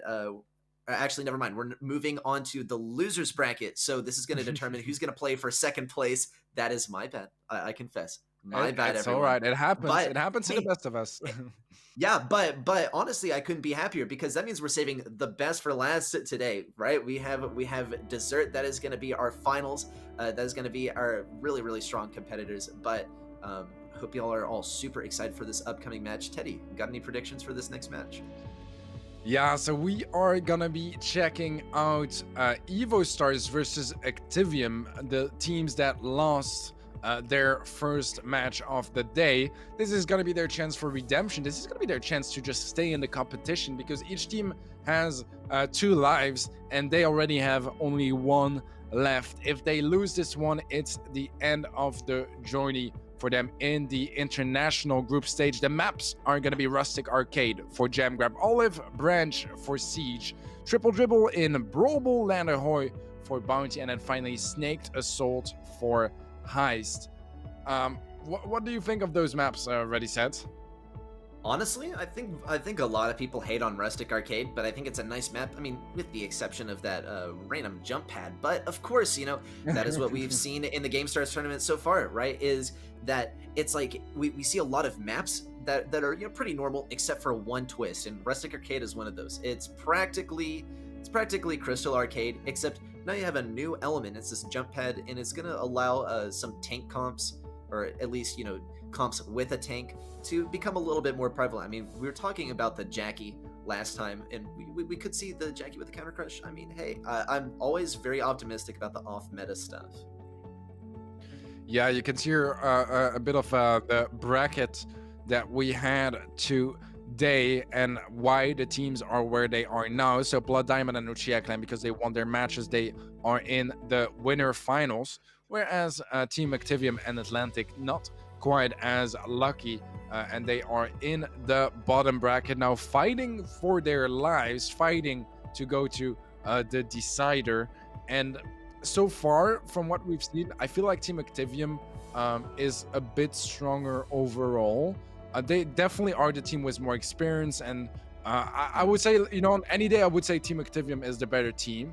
However, I feel like Atlantic surprised me in a positive way today, and I'm really looking forward to see how they are going to be playing against Team Activium.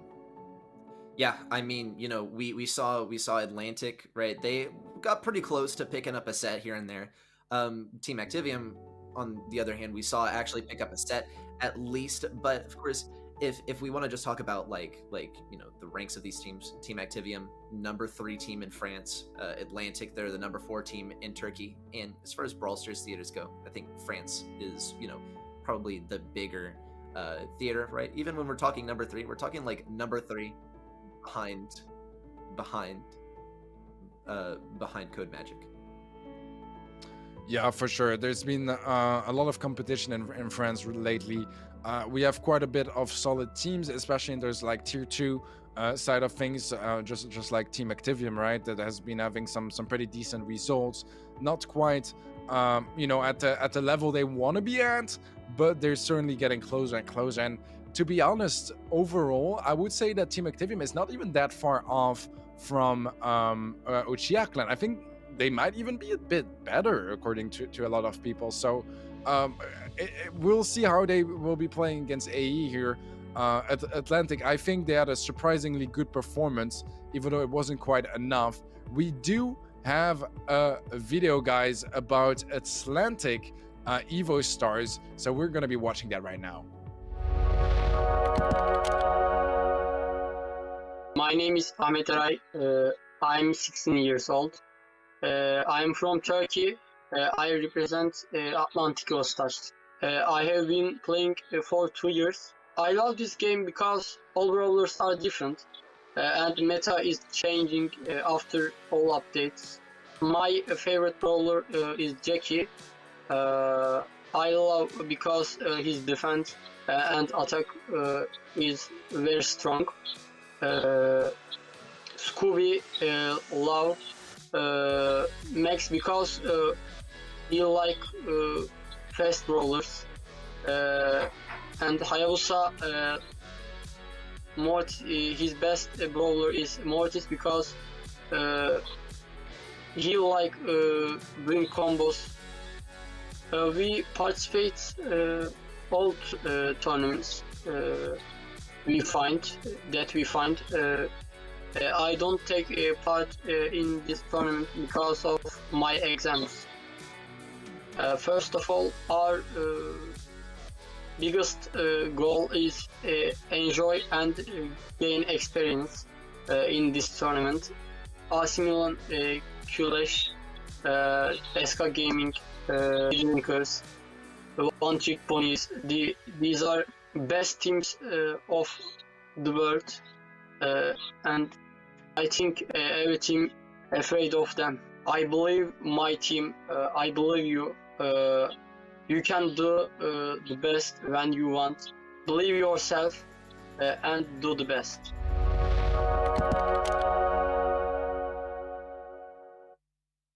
Welcome back, everyone. Hope you are super excited. We're going to be getting into match number 3 any moment now. Everyone get excited. It's going to be Team Activium versus Atlantic. Some teams that unfortunately we saw fall in the first couple matches today, but strong performances from both. A bit difficult to see, who really is going to prevail here. We see Team Activium, probably the, more familiar team here, but Atlantic, we did actually see a pretty nice and surprising performance, didn't we, Teddy?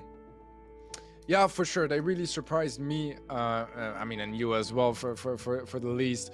We didn't really know what to expect, which means that we didn't really expect too much coming in from them, just because of their lack of competitive experience on an international scale.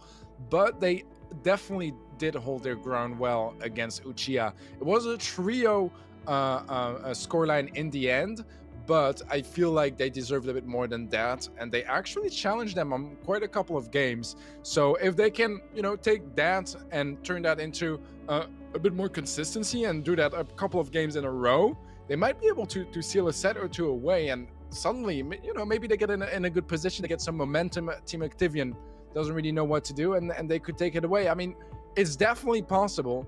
Team Activium, they're a team that are on a losing streak as well, since they just lost to Blood Diamond. So we'll have to see how they adapt now coming into this one. I think they should be rather confident coming into this match. But yeah, Atlantic, I feel like, with their little experience, they kind of got nothing to lose. So maybe a bit less pressure because it's only up from here anyways. So yeah, we'll see how that's all going to be playing out. Activium has the experience side of things that is going to be helping them for sure. Yeah, another thing to note is the maps that we have playing today, not ones that we're so familiar with. They have some elements of more common competitive maps that we see in the official map pool for Brawl Stars competitive in the monthly finals. But, usually it's like, it's pretty similar to a normal map, but there's a twist. And our first map coming up is one of those. It's Rustic Arcade. It's Crystal Arcade with a jump pad. Am I right, Teddy? I mean, that's pretty much what it is. Yeah, I think it's maybe a bit more open and weird on the side. I'm not entirely sure. It is pretty similar. It is really similar. It's definitely like based on it. I think that the gaps are a bit different though, from like, the lanes and the middle and all that kind of stuff. I haven't seen it played ever. I haven't played it ever either. So I'm really looking forward to see how that's going to be looking like. Do you know if maybe that's a recent map? Because I didn't know this map existed until today. It is a recent map. I mean, I haven't like really like played it, but I've done it on ladder, for instance, and it's always fun winning as Piper, having a really great game, just picking up snipes left and right, and then some Rosa jumps on you at the very end of the game just to and then gives you a sad face and spins. But that's a story for a different day. Probably not going to see that sort of toxicity. Let's take a look at our brawlers.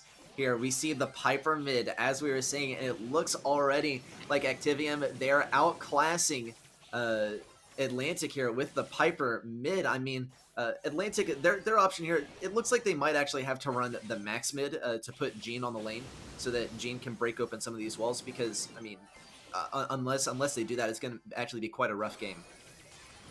Oh, nice shot from Gugu, taking him down with his super.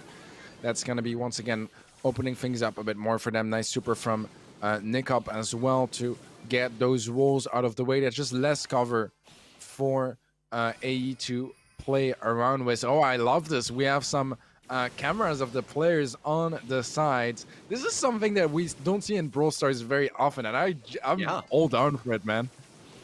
Yeah, actually, this is completely new to me, but I mean, you love to see it. I mean, so sometimes I kind of wonder, like, what I look like. I mean, these people, they look like they are very, very, very focused on the game. And I mean, take a look at the devices they're playing on as well, right? We have the iPhone on the right side. I mean, like, hey, I mean, you got your smartphone. Hey, I mean, you can be up here with the pro players, but I mean, directing our attention back to the match, take a look. We have Activium picking up 10 gems versus 3. This is going to be an explosive offense. Wow, and some nice dodges there from Sandy, but it's not going to be enough to get him in range. That is going to be this game going the way of Activium. Yeah, good stuff from Activium. So far, not really challenged in this game. Uh, Mm-mm. it felt very convincing on their end. I do think that the Byron pick was just really smart. I like it a lot more than Yeah. the Gene and Sandy that we had on the side of Atlantic Evo Sports. Evo Stars, sorry. I don't know, man. I feel like overall the comp was better and they were hitting their shots a lot more, which is like you can't really say like this is why they won because everything went their way in this game. So Yeah. it was a bit of an outclass. We'll have to see what the answer is for this from Atlantic. They definitely need to change the comps, and they also need to get those mechanics a bit up, get a bit more shots down, a bit more clutch. You'll need that against a team like Activium. Yeah, I think this could have been a much different game. Right, we're looking at. I think you said that that Atlantic they got a little bit out comped here. I think Activium, they had that advantage of being able to win the mid fight, but the first push. But if Atlantic had managed to get into position, if we saw them getting those bushes, it could have been a different story. But it proved to be just too difficult to get into position there. So, of course, it went the way of Activium. We're going to have to see what sort of comps emerge here. We're going to see the Mort and the Byron coming out here. Mort going straight for Piper. Piper not going to go down, though. Has the assistance of the friendly Byron. Scooby, once again, looking to gain control here. But of course, the objective is at mid, and this is a very thin lane on the left side. So gaining that territory, it's not too vital, in fact. And wow, Scooby getting pinched so hard by two brawlers that outrange him massively. Sammy as well, outranging Mortis here, just really giving a tough time on the right lane. We see just brawlers falling, slowly, but still falling one by one on Team Atlantic. This is going to have to be a push within at least, the next 30 seconds here. Otherwise, it's going to go the way of Activium. Yeah, Activium doing a good job so far. The Mortis, for me, definitely just not the way to go. I don't really see how you can really find a lot of value.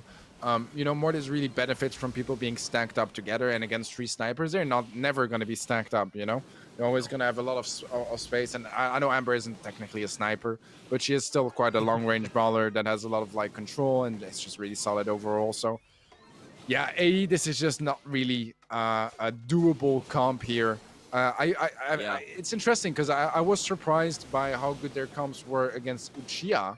And here so far against Activium, they've been slacking in every single game. I mean, it's only been 2 games. It's been a map that is pretty weird in the first place. So I can't really blame it on them. I would just say, maybe a bit less good at improvising and adapting on the spot, which for most events is not going to be a big deal. In the case of Gamestars, it is a skill that is really important. And it's not on point so far from AE. They need to step up if they want to stand a chance here against Activium. Yeah, I think maybe the idea here was we'll get Mortis on the jump pad and that'll get us pressure on mid, but that didn't happen at all. We saw Activium, they were backed up a lot, and wow, that is brutal. Only 2 kills from Atlantic that entire time. Activium picking up 18 kills and just triple the damage of Atlantic there. I mean, Atlantic, they were able to try and get a little bit of control here and there, but they were not able to pick up those kills. And I mean, control, it's kind of twofold, right? It's shooting shots, getting your enemies low on health and forcing them to back up. But I mean, you can make them back up all the way to the spawn for a long time if you take them out. So kills are, very important as well. So that is going to be an adaptation that we need to see Atlantic make in this upcoming map. It's going to be Olive Branch, and it's similar in the regard that we see these long lanes, right, where you have sort of 1v1 situations. Of course, with the bolts spread out, it's important to have control of all 3 lanes. So that's something for them to keep in mind. They need to bring out those comps that they were bringing out earlier, Teddy. Yeah, I think this map does really well with throwers, notably. I mean, it's kind of the obvious choice, but the reason behind is because you really want to be able to help out the other lanes as well. If you have a brawler that, cannot shoot above walls or through walls, they just can't really help out too fast because the choke points are so small. So you either want a lot of destruction or you want a lot of throwers. And the thing is, destruction might counter throwers quite a bit as well. So you'll have to be really careful with what you bring in, go for something a bit more versatile. Maybe I know Surge used to be really dominant on this map. Yeah. So that could still be a possibility as well. Yeah, the one that we have not seen at all today that I'm looking forward to, I think we'll actually see Lou. I think we'll actually see him on a lane or maybe at mid, right? Yeah, he's always been strong in Siege as a defender. Not really for his main attack for getting control, because you can defend every bot, but it's not going to get you any damage on the enemy Ike. But we saw a buff to him recently that's going to make him a lot better, especially on these long lanes where there are not necessarily a wide selection of obstacles for people to hide behind. But another thing to expect the Sprout, expect the Gene, right? Gene to counter the thrower is going to be very popular here as well. So Teddy can confirm just a little bit of a preview of what we have coming up. We actually do see the Pam coming out, and Pam we have seen had a little bit of a resurgence now that Mr. P is out of the question, but we do see the Lou, and we see the Sprout here at mid. Gonna have a tough time against Pam though, Teddy. Yeah, for sure, especially with the recent nerf onto Sprout. Can't quite heal just as much, can't quite tank just as much either, so not the easiest time for him. Bard is also a pick I really like here on Sammy. He's just so good at the moment, and he's gonna be absolutely amazing at finding damage on Ike as well. We'll see if he can get some nice shots down. Look at this. And it's going to be helping out get a bit of extra chip damage overall. They do lose the Pam. They're maybe overextending a bit, not entirely sure. But if you look at control, it's not even that bad. Like, she's going to be back in just a second. Yeah, the tough one here is going to be Sprout versus Barley. And I mean, it looked like Sprout had such an advantage over Barley. Barley's just one hit. Sprout just, had lots of ammo in the chamber, but was not able to take out Barley. That could be a mechanics thing, or it could just be Barley, being a fairly strong brawler right now, does have the range advantage here on Sprout, especially, he's able to throw so far. Sprout is able to throw a little bit, and then it bounces some, right?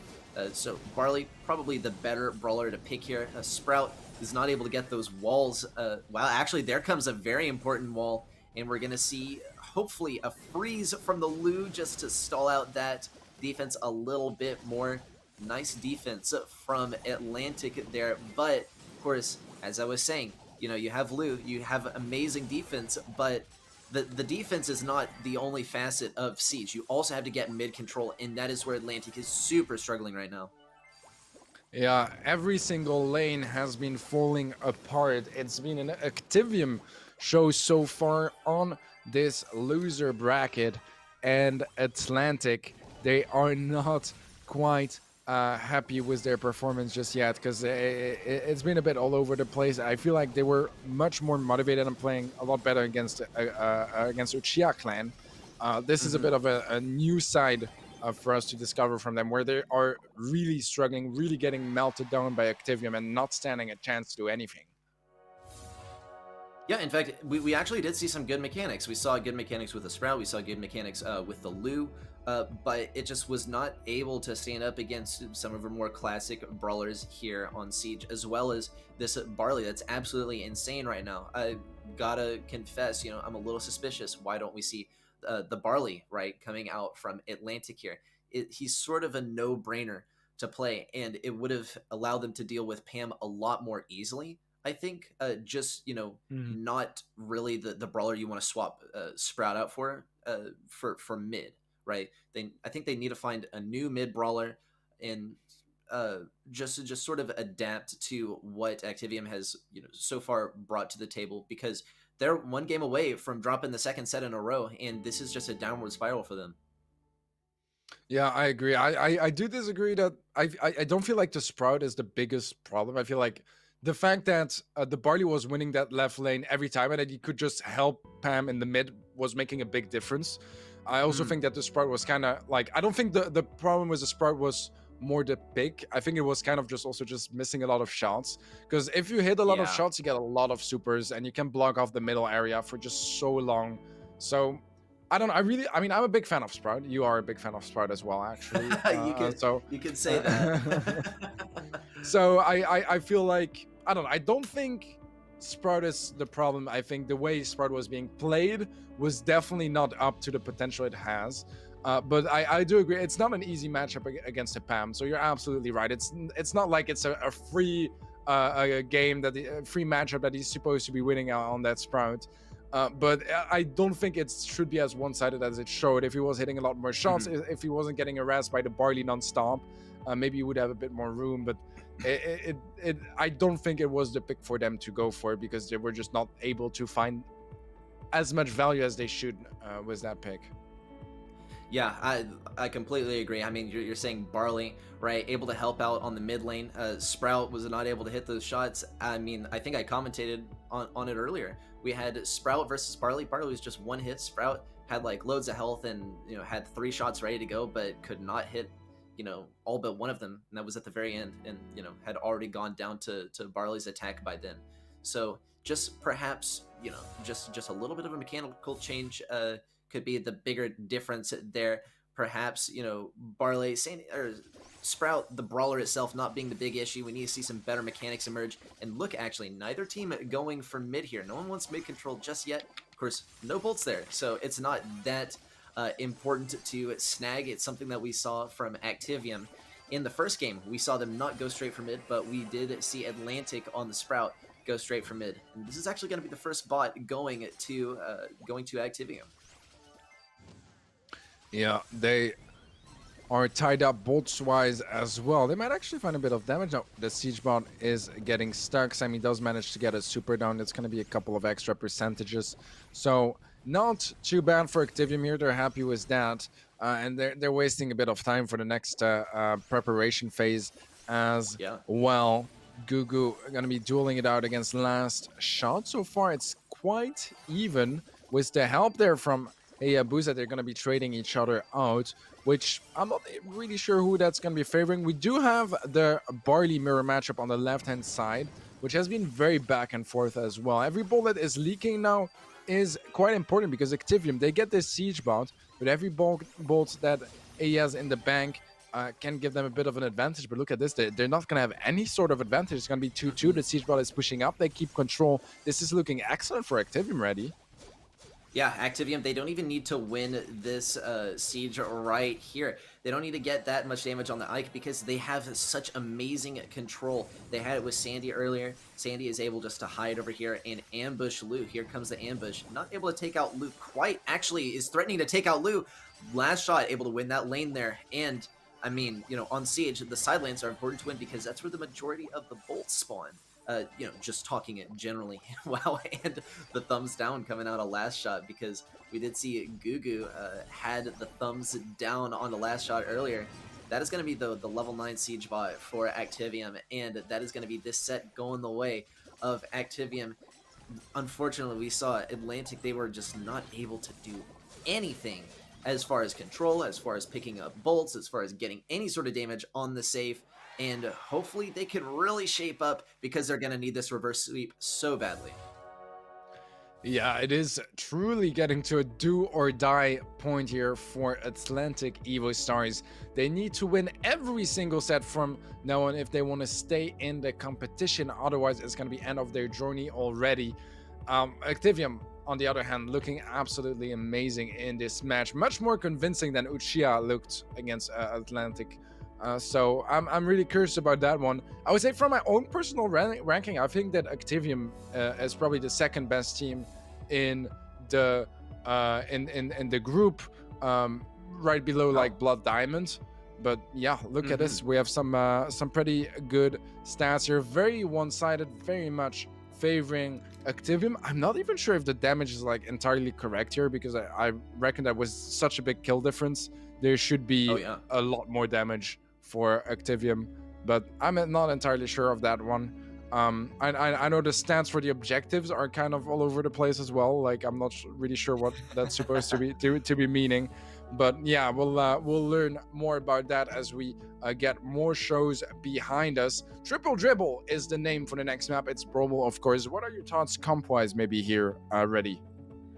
Yeah, well, something I love to see on Triple Dribble is we have like some mid-range or long-range brawlers on the left side, and then the rest of it just goes to these shorter range brawlers, and we'll probably see a healer here and there. But brawlers I'm looking forward to see, I love seeing BB here, right? BB, of course, one of my favorite brawlers just overall, but I think she is a bit of a, kind of a tough brawler to play, especially when counters are present, and most notably after that last balance change. Really do expect to see the max comps here, so perhaps like a Max, a BB with a shield, and a Sandy or something like that. Yeah, I liked the sound of that. We'll see. Maybe we'll see some poker double tank returning here for Atlantic. Yeah. It is something that they've found some decent success with before. We'll see if Team Activium is maybe ready for something like that. Who knows? Team Activium, this is going to be their chance to close it out 3-0 and move on to the loser bracket finals, to the decider for this group. Atlantic Evo Stars, this is the moment where they need to start coming back here.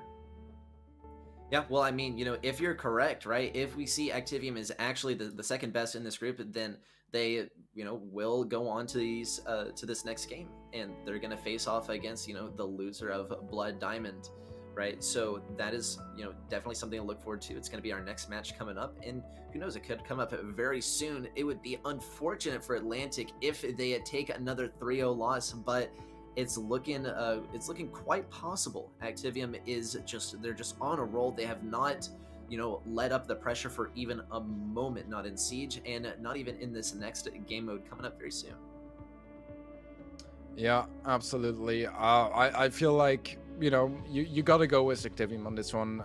They are really outclassing Atlantic so far. Atlantic, I haven't really seen a lot of signs of hope for this specific match against Uchiha Clan. I saw moments where I thought, okay, they could win this game, they could win this set. Here, it's a bit of a different story. Poker double tank from Activium, actually, and that's going to be catching them off guard because that's still one already. Wow, and that was a nice tech there from Sammy, dribbling it and able to pass that through. I mean, there was no other way to make that goal, so excellent tech there. But it looks like there? Activium, they have overextended massively. They're expecting a much more fast-paced game. They're expecting a more fast-paced offense, and that ball, I mean, there was just a massive hole in Activium's defense right there. Yeah, that should never have been even possible for AE. They do manage to make it work, and once again, it's about punishing the mistakes of your opponents. Going for the shot here, Gugu does get caught mid-air by last shot. Sammy going in for the kill. Does want to be a bit more careful this time not to overextend too much, but the Sandy is there to help out as well. Gugu popping that super onto Nickup. Gugu looking to go for the pass. Nickup is so low HP though, he's going to get melted down, and that's almost a team wipe in favor of AE. This is their chance to push up. Yeah, and this is where Sammy really needs to shine. He needs to be so strong against these brawlers that he counters. Unfortunately, is not able to really contend with the Sandy and the Barley there. Sandy was definitely the toughest one for him to deal with. But, I mean, we could see Sammy have a really strong performance against Ims and Barley here. Two brawlers that he should, in theory, hard counter. But I mean, the match is telling a different story. We have not seen really a team wipe yet, but here Sammy comes, able to get those bats chained together. Sammy now looking for the next opening or perhaps just a pass. Sammy now going to get these brawlers grouped up and go for another kill. Stayed in that Barley shot, though, and unfortunately went down. It's now up to Nick and Gugu to put this ball in if they plan on ending the match here and now.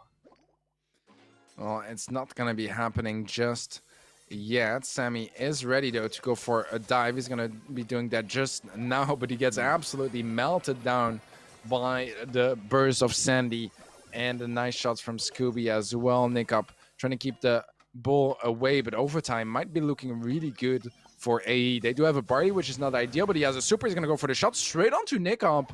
A bit of a waste of a super there, if you ask me. Gugu pushing up. The ball is moving forward. That's going to be the goal for AE. Oh, they my finally gosh. pick up a game, and it's the moment where they need to pick it up as well. So good job on them. That I'm sorry, but I can't help. I mean, y'all saw it too. Team Activium, right? Of course, we have the player cam, and he had his phone out, and the ball just barely slips past him, and he goes, just the did that really just happened, and the camera is focusing on me as it's happening. Does this really have to go down like that? But I mean, it happened twice in a row for Activium. Those were both of the goals in that game. We saw just barely able to punch through that defense. We found a little hole in the defense, and that was the game right there. So that is where Activium really needs to focus their efforts now, is keeping a nice, like, evenly spread out defense instead of it being just like so aggressive, because they were playing a quite aggressive comp, but you know that you can play a bit more passively than that and still prevail.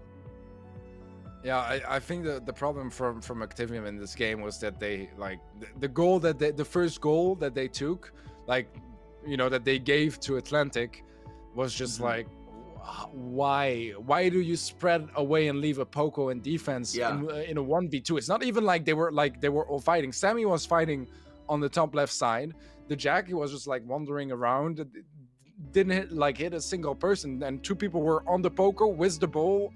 That should straight up just not be possible. That's a really big blunder on the side of Activium. It does happen, you know. It's better to have it now when you're dominating a match and in a really close matchup that has, let's say, you know, more on the line. But even then, like, you need to be really careful for that stuff. Yeah, and check out Atlantic. They are bringing Activium a taste of their own medicine, but it might just falter for the same reasons that Activium was not able to pull it off. We see Gugu and Nick OP, they're over here just trying to keep this control. They need their teammate to come back. Nick OP throwing down that slow. Usually you actually see Barley with the healing, but we've seen the slow come out just a little bit more as Barley's second star power has also gotten a little bit more popular. But you know, a nice defense there from Nick OP. We're actually not going to be able to see it this time. Did not want to waste that gadget. Probably thought that he could defend against the Jackie properly. And now we have a very aggressive Mortis on the left side going for the double bats. Wow, completely missed the bats. That is a massive blunder there from Atlantic. That is going to be Activium's opportunity to defend this one. And Teddy, man, that was a rough one. I think it would have turned out very differently if we saw Mortis play there. Yeah, that was his chance to pop off. But with Mortis, you only got so many occasions to prove your worth and show that it wasn't a troll pick and that it was actually, you know, a smart pick to go for. And, you know, when those moments don't happen, it's unfortunate, man. You feel bad. But so far, so good for Activium. Control-wise, they are definitely dominating. Sammy's going to be coming back full HP. Nice heal. And pick there from Hayabusa takes down Nikop, leaving Sammy as the last member left alive for Activium. Maybe a bit of a push now from AE. We'll see if they can get some better positioning. Yeah, Atlantic, they were really struggling at first on the offense. Wow, and this could be it, actually. Last shot's going to be able to put this one in the goal. Had some trouble with the slow there. A last-minute slow there from B, and man, it felt like that slowdown lasted forever. That was so close to going in Atlantic's favor. Though we're gonna have to see Activium push up once again. I mean, Activium, they definitely have this one in overtime. They have the B versus a Poco, a tank, and a Mortis. It's gonna be tough. We see already though, Hayabusa just trying to get rid of that B. Just get her out of the equation, but it's not going to be soon enough. That is going to be this game. Going to Activium. And, I mean, this one was a really tough one, actually, for Atlantic, just in the end. But it seemed like they were having relative ease defending against this very squishy comp that we saw coming out from Activium, all the way up till all those barriers broke down and we head into overtime. Yeah, I man, heartbreaking fail there was the open goal from Atlantic.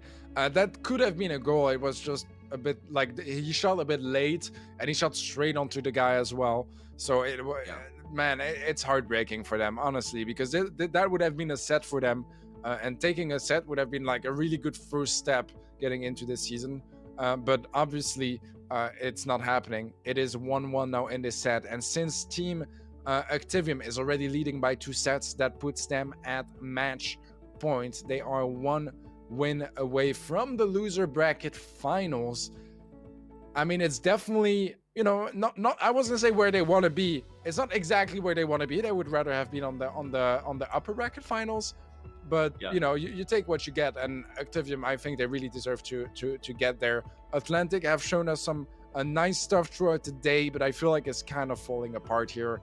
And it was the first game where we had some hope, you know, the first set where we've had some hope for them. But even then, I feel like Activium is just, you know, a little notch above.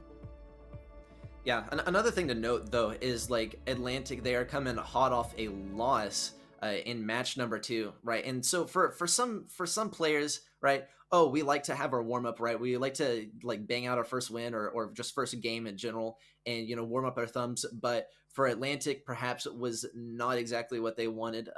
It seemed like they just continue to rack up loss after loss after loss, and you know that takes its toll mentally.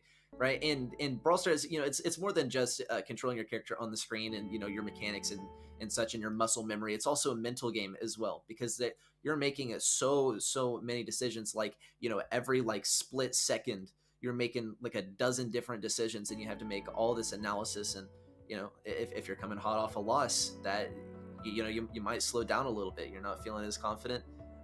It is a mental game at its core.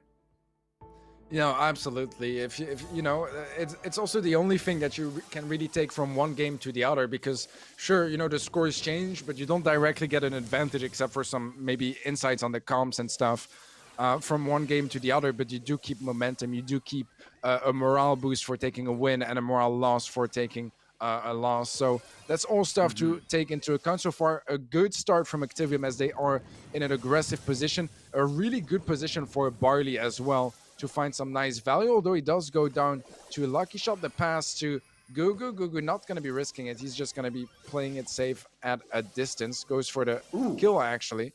Does get traded out. Yeah, I mean, you know, that was a really tough situation. We could have seen Gugu completely retreat, but that would have just been fighting a 1v3 and turning over mid control to Atlantic there. So, you know, seeing him get a kill in there is going to be vital for getting Activium back up to mid here. They're going to succeed in this fight. They need to push back Ims and Barley, and it's going to be a tough one, especially because they have Sammy landing against Barley here. The Sandy versus the Barley is a bit of a tough fight unless we can see Sammy actually get all the way around. A nice pinch, actually, by Activium, able to take out Barley, and this is the beginning of the downward slope. If we can see Nico P get this brawler, or sorry, get this super in here, then we're going to actually see this last goal, and it's over just like that. Only one game going so far to Atlantic, and they don't want to end it like this, Teddy. They surely do not. We have a bit of a trade here on both sides as two players go down for both teams. But Activium still holding on to control. They can play it defensively here. They don't need another goal. They just need to defend for 35 more seconds as Scooby is going to be falling. First last shot is next as Nico takes him down. The pass forward towards Sammy and Gugu. He has full HP, but the thing is, it's a B. So even a full HP B, that's like a low HP Frank. Yeah, take a look at Barley over here, gonna get this kill on the last shot. We do see Scooby, unfortunately, went down, just a few seconds left. Look, what is going on? Activium, look at the player cam. That is so fun. and that is what I call an IRL pin, guys. An IRL pin. Well, I gotta say, the player cam is turned out pretty well so far, Teddy. I love it, man. I absolutely love it. I'm hoping for some IRL spins next time as well. You know, just standing up and like spinning around. Yeah, I love it. I think it's so underrated. I want to see that in every single event. Like just like Brawl Esports, if you're watching, I really like that. I want to see some more of that. But it's taking some time. You can't see it. Yeah. Nice. All right. Well, I did with my Brawl Stars spin. Okay. Team Activium moving on to the deciders, or to the finals of the bottom bracket. So they are still in competition. Atlantic Evo Stars, not gonna be the case for them. Unfortunately, this is gonna be the end of their journey for now, as they did fall 3-0 to Team Activium. Overall, I mean, pretty one-sided match, I have to say the most one-sided match of the season so far. But Atlantic, they've shown us some decent stuff here and there. Definitely for being like third seed, I believe, in Turkey. Man, I'm impressed by the level of play. That's true. I mean, we're talking a smaller theater of Brawl Stars, and I mean, let's be fair, kind of a low ranking, but still really showed their stuff today. Gotta congratulate Atlantic on their fight, because they sure were scrappy. They fought till the bitter end. I mean, they were on a complete losing streak until set 3, and then they were able to even snack or slip a win in there. With that, though, we're going to be moving into some highlights of this last match. Let's take a look, y'all.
Welcome back, everyone, to the Gamestars tournament day 1, looking at Group A. Hope you all are all super excited. We're going to be getting into the last match of today. Is the finals here for Group A. And Teddy, we have some strong competitors coming up in this next game. Care to share your thoughts?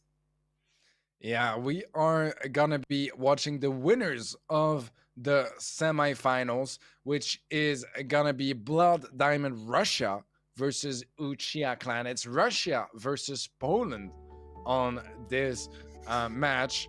I mean, man, both teams, really respectable teams. I'm actually friends with most of the players in both teams.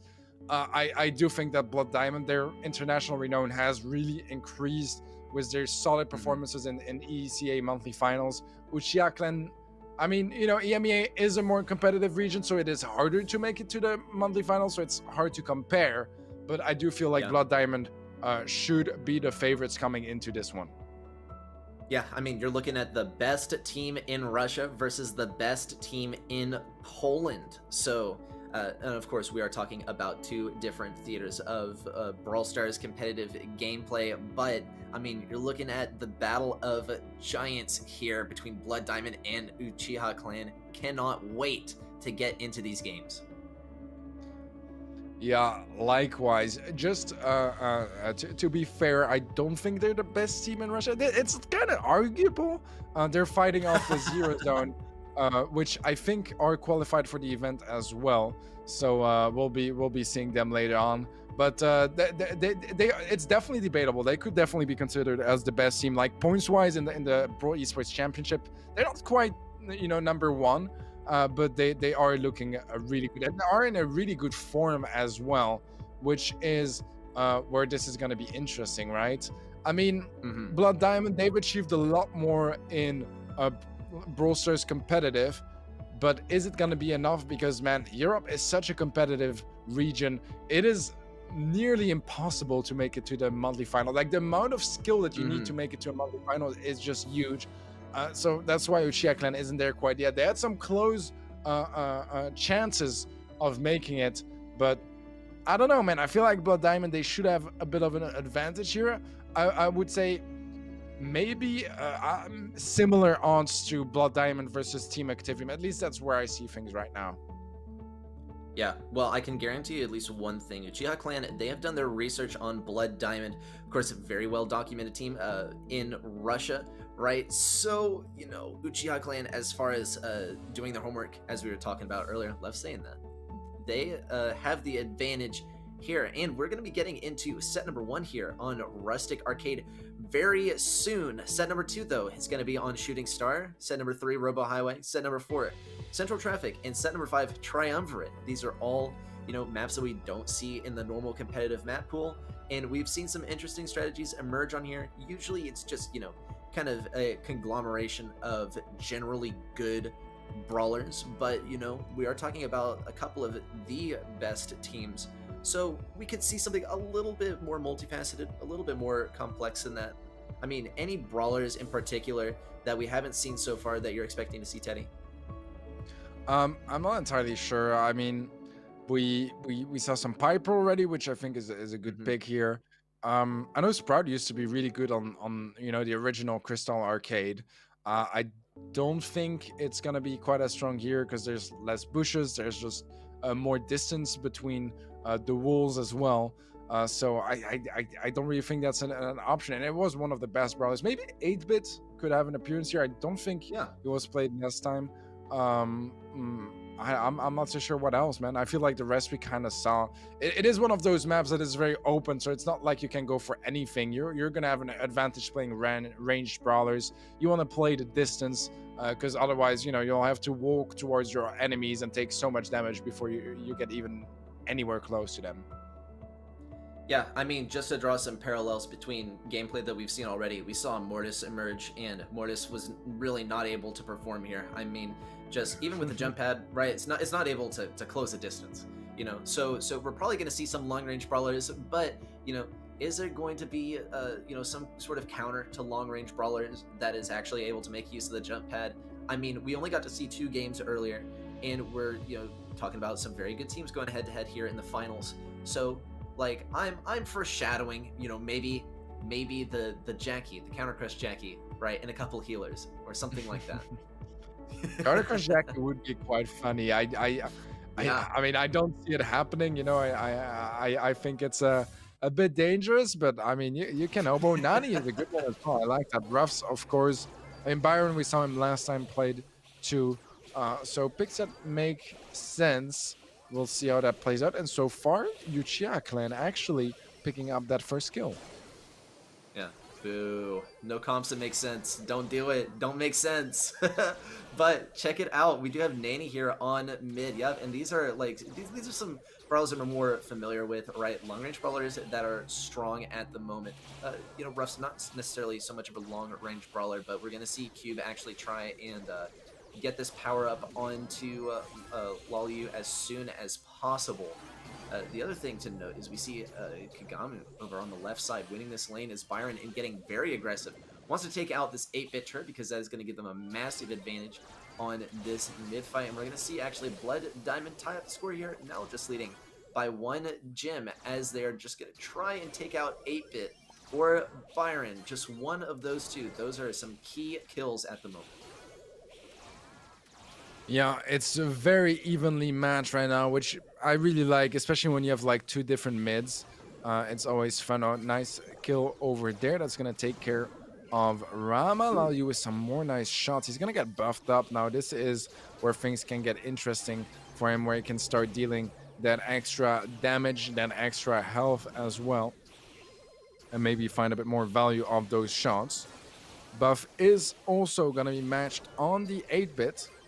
As we have 7 gems on each side. Return to center from Lalyu. Picks up the kill on Rama as well. Has a peep available. This could be quite big here to find some more damage. He's going to take down Rama. Just getting that healer out of the picture helps out so much for Kangamu to get some aggressive positioning to be able to help his team, but also harass the enemy team furthermore. That's the countdown. They cannot interrupt it with an extra gem, though. They are able to pick it up. They need 1 more. Can they do this? Ready? Yeah, I mean, we got to see an 8-bit teleport back, and there comes the 10th gem. We got to see a Blood Diamond now pick up a couple more gems here or get a kill on 8-bit, but looks like 8-bit's just too far back for them to touch. Wow, actually, on 364 health, definitely threatening to take it out. 8-Bit, 8-Bit going down, and we're going to see Blood Diamond pick up yet another gem here, and that is going to be our countdown remaining in the favor of Blood Diamond. An excruciatingly close game right here, but it goes the way of Blood Diamond. Yeah, what a way to end that first game. Blood Diamond starting things off with a bit of a lead as they take game number 1. I feel like Uchiha Clan fought really, really well. I love the Nani pick from Blood Diamond. I don't think Nani would be the go-to. I feel like 8-Bit overall is maybe a tiny bit stronger, but he played it so well, found so much value, and Blood Diamond, I think they absolutely deserve this one. I really like the way they approach things. Yeah, I mean, the peep just to take out the 8-Bit turret, I mean, you know, that crippled 8-Bit so badly. I mean, the other thing is 8-Bit, he doesn't have his turret, and he's outranged by Nani, right? So he's really going to struggle at getting that turret back just by fighting lane. And that was the real struggle there for 8-Bit. I mean, we didn't see him get back that turret for, you know, practically the rest of the game, except for like one time where he got the turret back, right? But of course, then it was taken out by a peep. So that was a spectacular counter there, and we're probably going to see some sort of adjustment to match from Uchiha Clan, because this strategy from Blood Diamond was very powerful and it dealt with the 8-Bit very, very well. Yeah, I agree for sure. I'm expecting some potential changes in comps. I'm not expecting like drastic changes either. But yeah, I guess it's gonna be a wait and see scenario. You know, I would kind of have liked if the 8-Bit was buffing his teammate up, like if he was going for the damage booster on the side of the Byron. I feel like that could actually have made a bigger difference. But anyways, no more 8-Bit. We have I was gonna say full on mirror matchup, but never mind. We have no Byron anymore on the side of Blood Diamonds. They have Sprout now on Kagamo, and that's gonna be kill 1 already from Lalyu.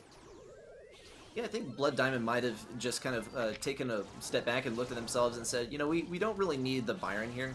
Like, Byron was able to win lane, but, you know, Byron you kind of want for the ability to heal his teammates, and we just didn't see that Lalyu really needed that. Lalyu was just able to stay out of range. But, I mean, they might actually need the Byron a little bit more this time. See Lalyu getting this kill on Rama, and that is going to bring us back to a 3v2 here at mid. So, turn your attention to the right side. We actually have Cube over here fighting this 1v1 on Colonel Ruffs. And, I mean, this is just a game of who is going to get their super charged up first. It's looking pretty good for Uchiha Clan here. They need to be able to boost up at least one more teammate, and that could actually be their key to victory. They need to be able to win this 1v1 on the right lane. Wow, man, nice piloting there from Lalyu. Able to win that Nani 1v1 with the peep. We got to see one more gem go to Blood Diamond. That is going to be the countdown.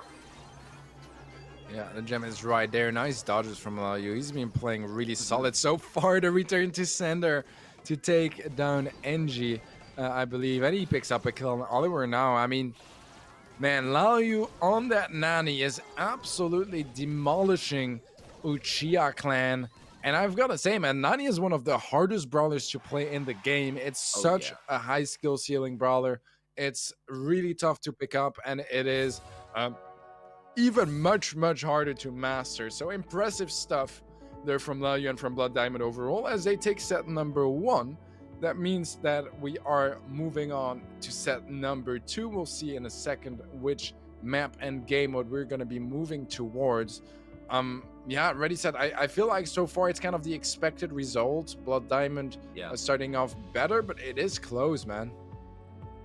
Yeah, it was definitely close on the Ruffs 1v1 on the right side. I mean, we saw more power-ups actually going to Uchiha Clan.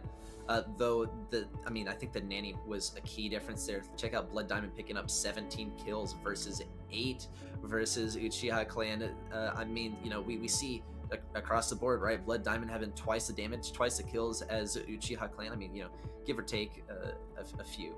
But generally, right, Blood Diamond superior, as you were saying, the expected result. I mean, I want to talk about the Nani play here, though. I mean, if we had the opportunity to rewind back, I mean, we will at the end to go back and look at some highlights. You'll see a Nani is not just going for like little chip shots, right? Just hitting one of the projectiles. Always going for the full damage, that full 290. And with that, we are going to be heading into this next game, taking a look at our comps here. We have the, wow, interesting. Okay, for Bounty, we have a more of a max-centric comp here, also with the Mortis. I mean, what was this what you were expecting to see, Teddy? I'm not entirely sure if I like that a whole lot from Blood Diamond. I mean, they're making it work, kind of. They do pick up a couple of kills there, so they have the lead.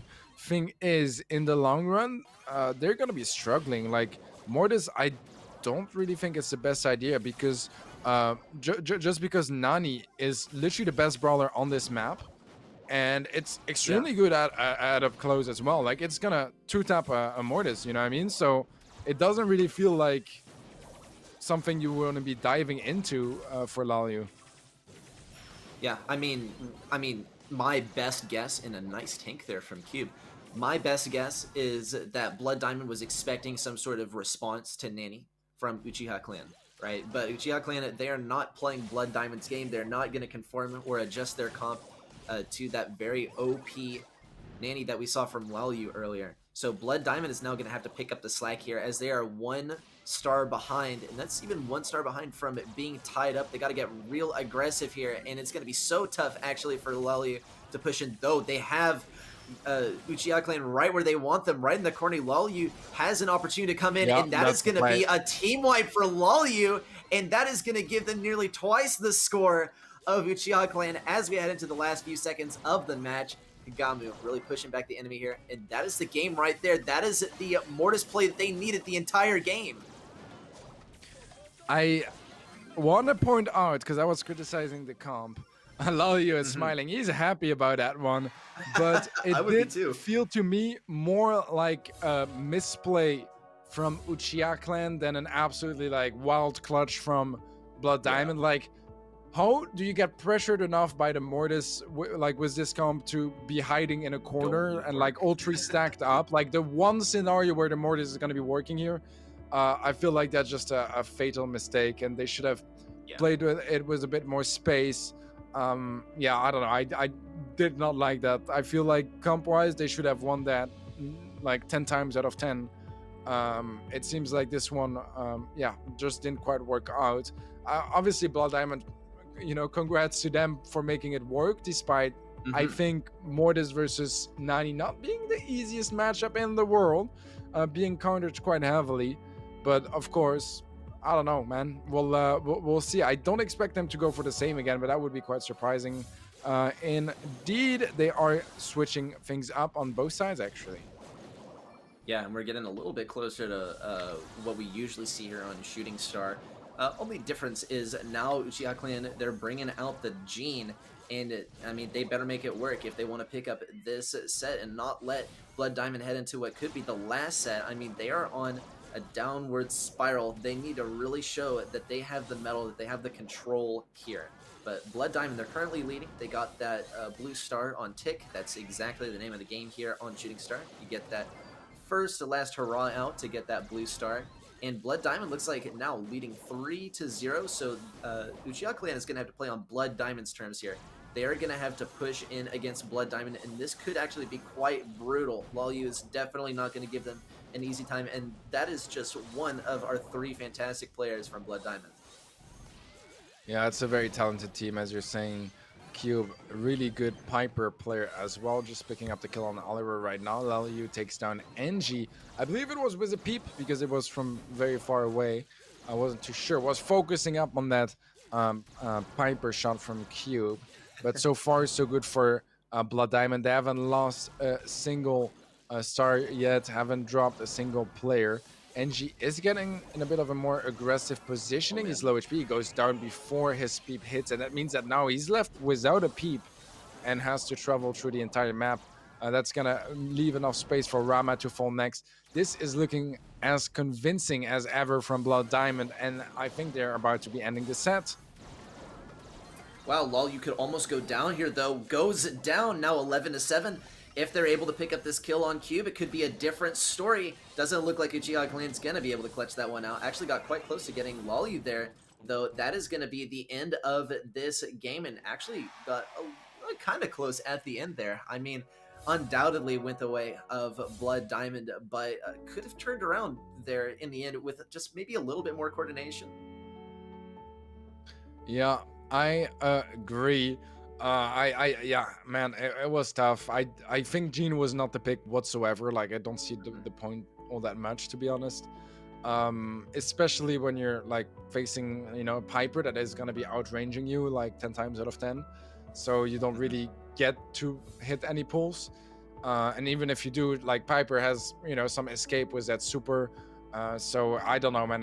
I wasn't really convinced by that comp from Uchiha Clan. I think that was basically just giving them this game. However, they've shown us some decent stuff. I don't think this set was the most convincing one we've seen from them today.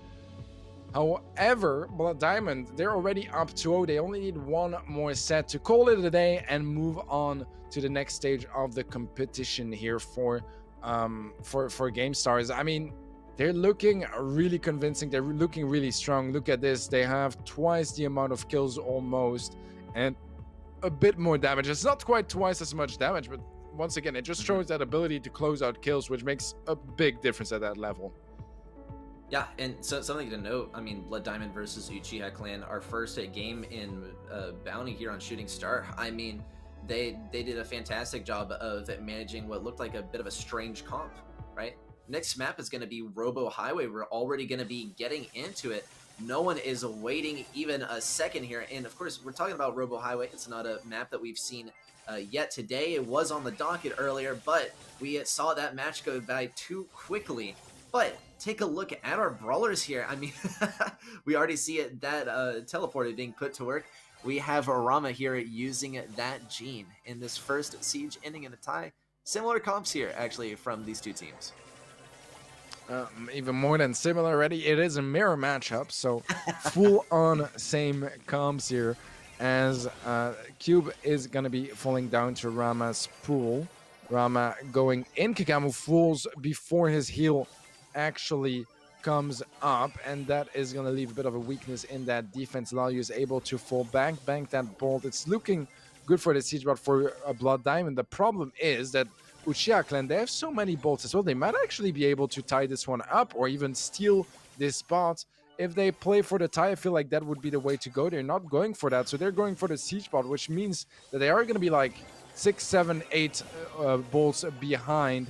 Even more than that, actually. This is looking really tough for Uchiha Clan if they cannot find a lot of value of this siege bot. They're pushing up. It is an open wall there in front of the Ike. Nice spool, though. Gonna be getting a bit more time to defend here. How much value can they find? Uchiha Clan was a lot of damage, but it's over for this push. And it's looking suddenly really dangerous for Uchiha Clan. Ready? Yeah, it's looking absolutely brutal. I mean, we're gonna have to see. It's gonna be so tough for Uchiha Clan. They need 2 supers here. They need the Max Super, and they need the Gene Super. They got the Gene pull, and here comes the Max Super already coming out. They're going to look actually to pick up yet another one. The reason they need the combination of these supers is because they need a very long range pull to get this bot out of the question. And, I mean, they do not have high DPS, so it's going to be tough to get rid of this bot. Here comes the speed boost. It's not able to get the bot so far away from the Ike, and the damage is rolling in. And it looks like this one actually is... Yep, it is going to go the way of Blood Diamond, and that is going to bring us to match point.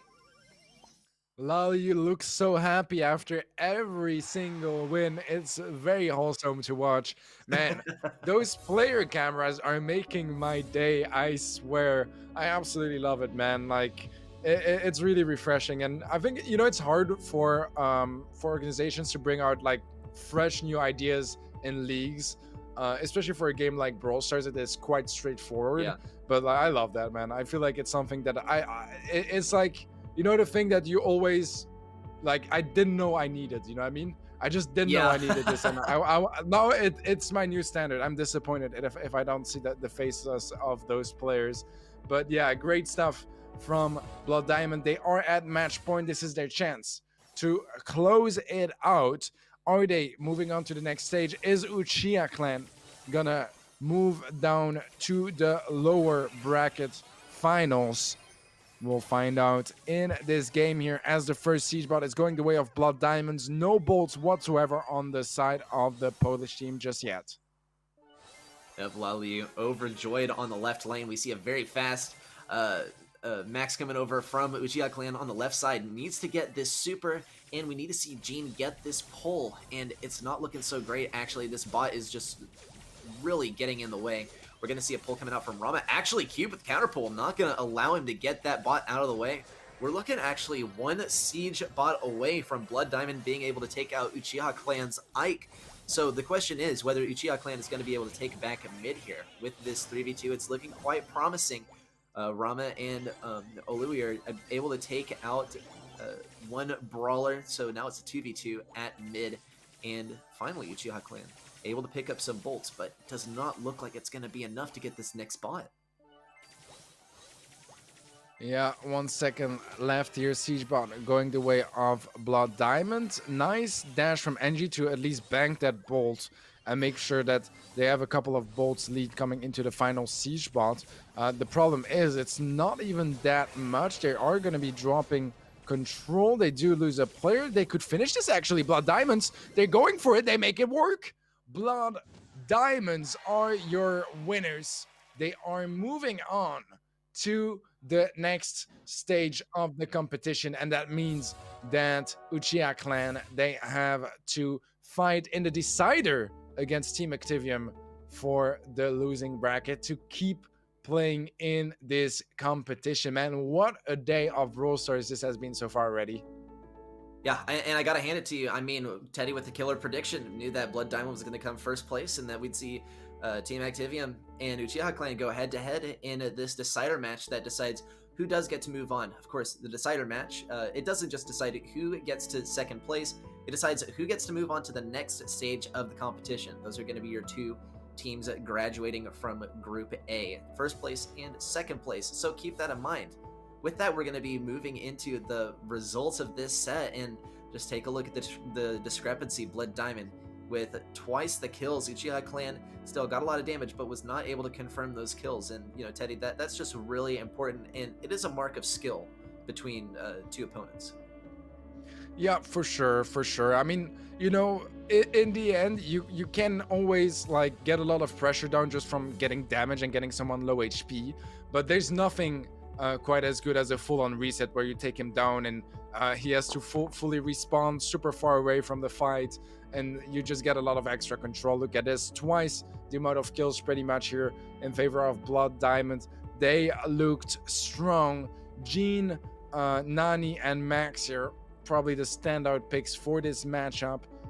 They looked great here. Blood Diamond, they are going to be a threat for every single international roster coming into the next stage. Uchiha Clan, I mean, they really struggled here. I think that their match against Activium for the decider is going to be a beautiful one. It won't be played today. We'll have all the decider matches later on. But yeah, man, I'm excited about this one. So far, a bit of a one-sided day with some pretty convincing matches across the board. But man, looking at some of the other groups, I can tell you there are going to be some extremely stacked days. There are going to be some days where you have no clue whatsoever who is going to take the win. More unknown teams as well in a couple of groups that are just going to be trying to prove their worth, prove what they can bring on the table. And overall, man, I'm looking forward for all this exciting Brawl Stars. Yeah, I mean, really impressive performance from Blood Diamond today. I mean, no surprise. The bigger surprise is going to be how they fare up against our other international teams once we move on to the larger international group between these different groups. We're also probably going to see, well, actually, we'll have to see. Is Uchiha Clan or Team Activium going to be moving on to the next bracket? I mean, it's looking in the favor of Uchiha Clan, but Activium, I mean, they dropped that first set they dropped that first match against the best team as far as the bracket says, right? As far as the story the bracket tells, the best team in their group today. So they do, you know, stand a fair chance of coming back here when they face up against in the final game for set sorry for second place. Ran out of breath there. Well, Yeah, outstanding it performance happens. from our teams today. Yeah, it happens. It happens. I mean, regardless, though, amazing performance from our players today. Let's take a look at our highlights from throughout the day.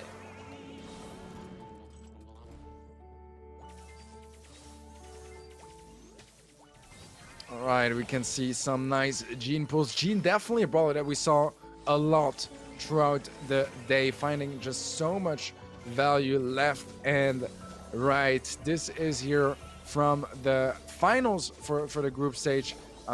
Yeah, some pretty good stuff overall, man. Blood Diamond just looking super convincing, able to close it out in 2 siege bots at the end of the day. They're looking sharp, man. They're looking deadly, and I can't wait to see them face some stronger teams. On the other hand, Uchiha Clan versus Activium, we were talking about it, but that seems on paper like the closest match we've had so far, because both teams, you know, they really dominated against those lower tier teams, and they really struggled against Blood Diamond. So I'm looking forward to that, man. I think the whole way the format is going to be working, it's going to make us exciting for a lot of those comeback stories coming into the next couple of days and weeks. Yeah, every single match is a best of 5, right? Well, best of 5, best of 3s. But I mean, you understand what I'm saying, right? It is absolutely brutal. I mean, we're not even getting through the earlier matches with some, you know, with smaller matches. Okay, it's always going to be a best of 5, and that is, you know, our comeback stories are going to be way more hard fought, and, you know, definitely exciting to watch when we move on to the subsequent days. Yeah, I think the best is yet to come here for Gamestars. I have a couple of groups where I just peeked at them, and I was like, man, that's gonna be some juicy matches. But yeah, we will have a bit of an interview before we go. We are waiting for the players to join. I'm supposing that it's a player from Blood Diamond. We'll have all that information coming up really shortly, as soon as he is ready. Maybe an interview with Laoyu. I'm not so sure. He was the player we had on camera during the games. Always so excited after every single win. It was very wholesome.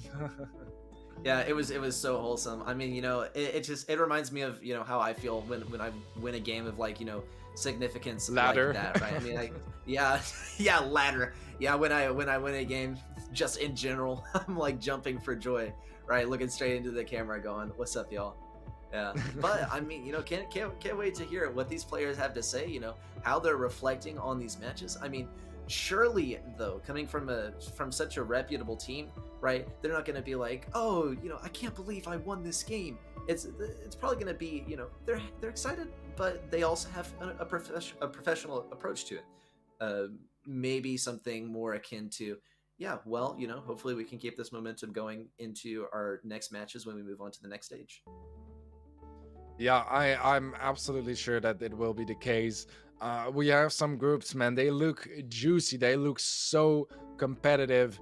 And overall, I really like the overall, like, design of just the event in general. Like, the format is really nice. And I really like, you know, I'm always a bit lenient when it comes to, like, national stuff as well.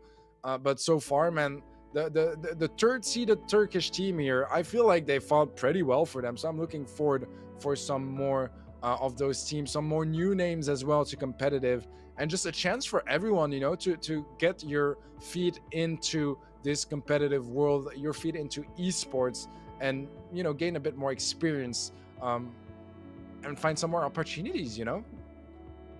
Yeah, I mean, once your name is out there, you get just like a little bit of exposure. Then, you know, maybe a larger organization wants to pick you up, or maybe an actual organization wants to pick you up. A lot of these guys are, in fact, free agents. So you know, that sort of funding, or, you know, those sort of resources are ultimately going to be what propels you to the top. No one makes it to the top in Brawl Stars alone. It's a team-based game, and, you know, there's, you know, it's a simple game. It's a deceptively simple game on the surface, but underneath the hood, there are a lot of moving parts, and you can't possibly expect to, you know, understand all of it just by yourself, just, you know, by thinking your way through it. You got to have the assistance of other people. You got to have some teammates. You got to have, the most successful teams have a team manager behind them, doing some of the heavy lifting with doing research and coordinating practices and things. So I mean, ultimately the takeaway is you don't make it alone. You got to learn from people. You got to ask questions, and it starts with playing in some of your first competitions and getting your name out there. Yeah, absolutely. And being able to get some of your first competitions at already, so much to win and so much on the line as this GameStar tournament is definitely an amazing way to kick off your competitive career. So, yeah, make sure that if you haven't played in the qualifiers this time, for next season, if there is a next season, you make sure you guys register, because open qualifiers, man, I love them. It leaves so much room to breathe for the little teams to have a chance to have a shot at making it to the bigger game. Yeah, I mean, open qualifiers. I mean, we take a look at some of the other competitions. We only see like a top 8, right? But the GameStars League, we're broadcasting it for a lot longer because there's so many more matches to go through, so many more teams and and player stories to hear about and learn and hear from them and see their reactions, of course, on the screen with the player cam, which is a fantastic touch. So that's something that we don't really get to see. A lot of stuff that goes on behind the scenes in other leagues, we don't get to see how those players play until unless they make it to the top 8. So, just more reasons to tune back into the GameStars tournament, just to make sure that you're updated and, can kind of catch a glimpse of some of these teams that are on the come up. Yeah, even if you are, a beginner player and you think, none of this applies to me, man, this is how you get good at a game. It's not just playing, it's also just watching the better players play and looking, you can watch just for fun, but you can also watch and think like, okay, this play is what made the difference. This comp, this combination here is why this comp is so viable on this map. And it just teaches you some stuff you can try it yourself, whether it's just in ladder or even, in your own tournaments, in your own scrims, to gain a bit of an advantage because you're well informed. For the most part, Reddy and I, we love Brawl Stars. We played quite a bit, but I feel like most of our competitive knowledge, it's not from us being, absolutely pros at the game. It's from looking at the pros and being able to analytically look and say, okay, this is what made the difference. This is what is the main takeaway from this encounter, and then being able to memorize that. And you guys need to do that as home as well if you want to be improving your skill, if you want to be pushing to new records in ladder, in Power League, or perhaps start winning some cash in tournaments. It's definitely the way to go. And looking at VODs and whatever not, man, you can gain such a huge amount of knowledge and a true advantage coming into your own games. Yeah, there is money to be won. There is glory to be won. There is fame at stake. There's so much to gain, right, from just queuing up and getting in some games, getting better, watching some VODs, staying updated with the best players and what's the meta. So I mean, just keep updated with the scene. It's so fun to play. It's so fun to be good. I mean, I don't know about you. I mean, I love playing this game casually, but the thing that I love about this game most is winning, right? And so maybe I'll pick up some OP brawlers here and there. Maybe I play the meta a little too much, but hey, winning is fun, right? That's what I take away. That's why I got into competitive, right? It's why I'm into casting now. Because I just love the competitive side of things, and I love just kind of looking at things under a magnifying glass, really picking it apart and seeing, what is it exactly on a very small scale, what helps these teams win.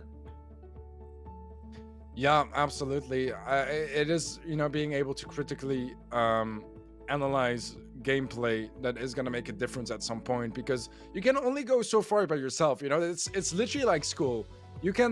What you learn in school, you could experiment it yourself, but other people have done it for you, and they show you and they prove you why it works, which is why we go to school instead of just being dropped in the forest and learning like life from scratch. It's exactly the same in Brawl Stars, right? You can experiment as much as you want. To a certain extent, you also need to just see some other perspectives, because we all think differently. We all have different strategies, different opinions, and it's also going to show you what you are going to be facing It seems like we are going to have an interview with Uchiha Clan, if that's correct. I'm really curious how that's going to be going.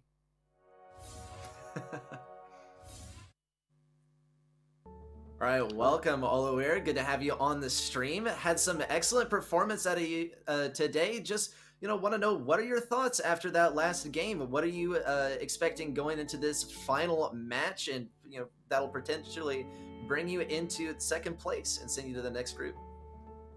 Yeah, the last match was very hard. We didn't practice too much with my teammates before the game because I'm actually like a fourth player. I don't usually play with my teammates anymore. So maybe that's why we didn't play that well. But yeah, I still think we played okay. But yeah, the opponents were very strong, and yeah, at least we were able to win the first match.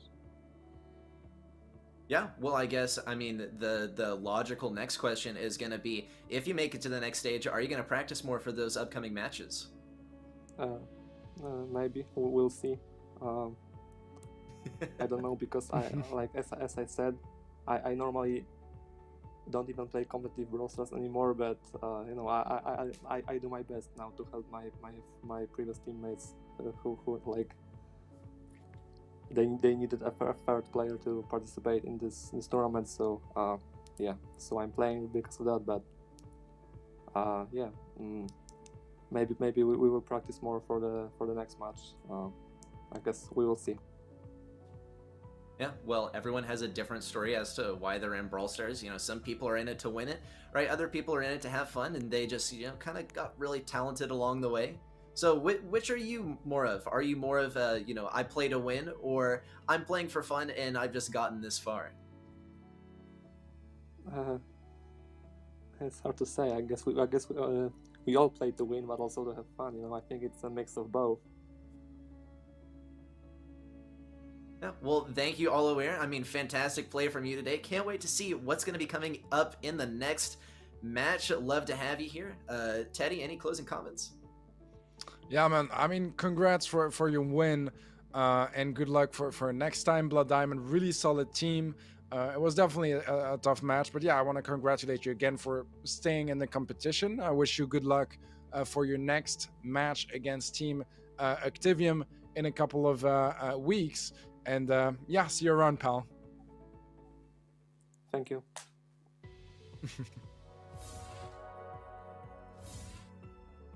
Right, well, that was an interesting interview there. Love to, have the pleasure of talking with some of the competitors from the day. But with that is going to finish off our first day of the Gamestars League.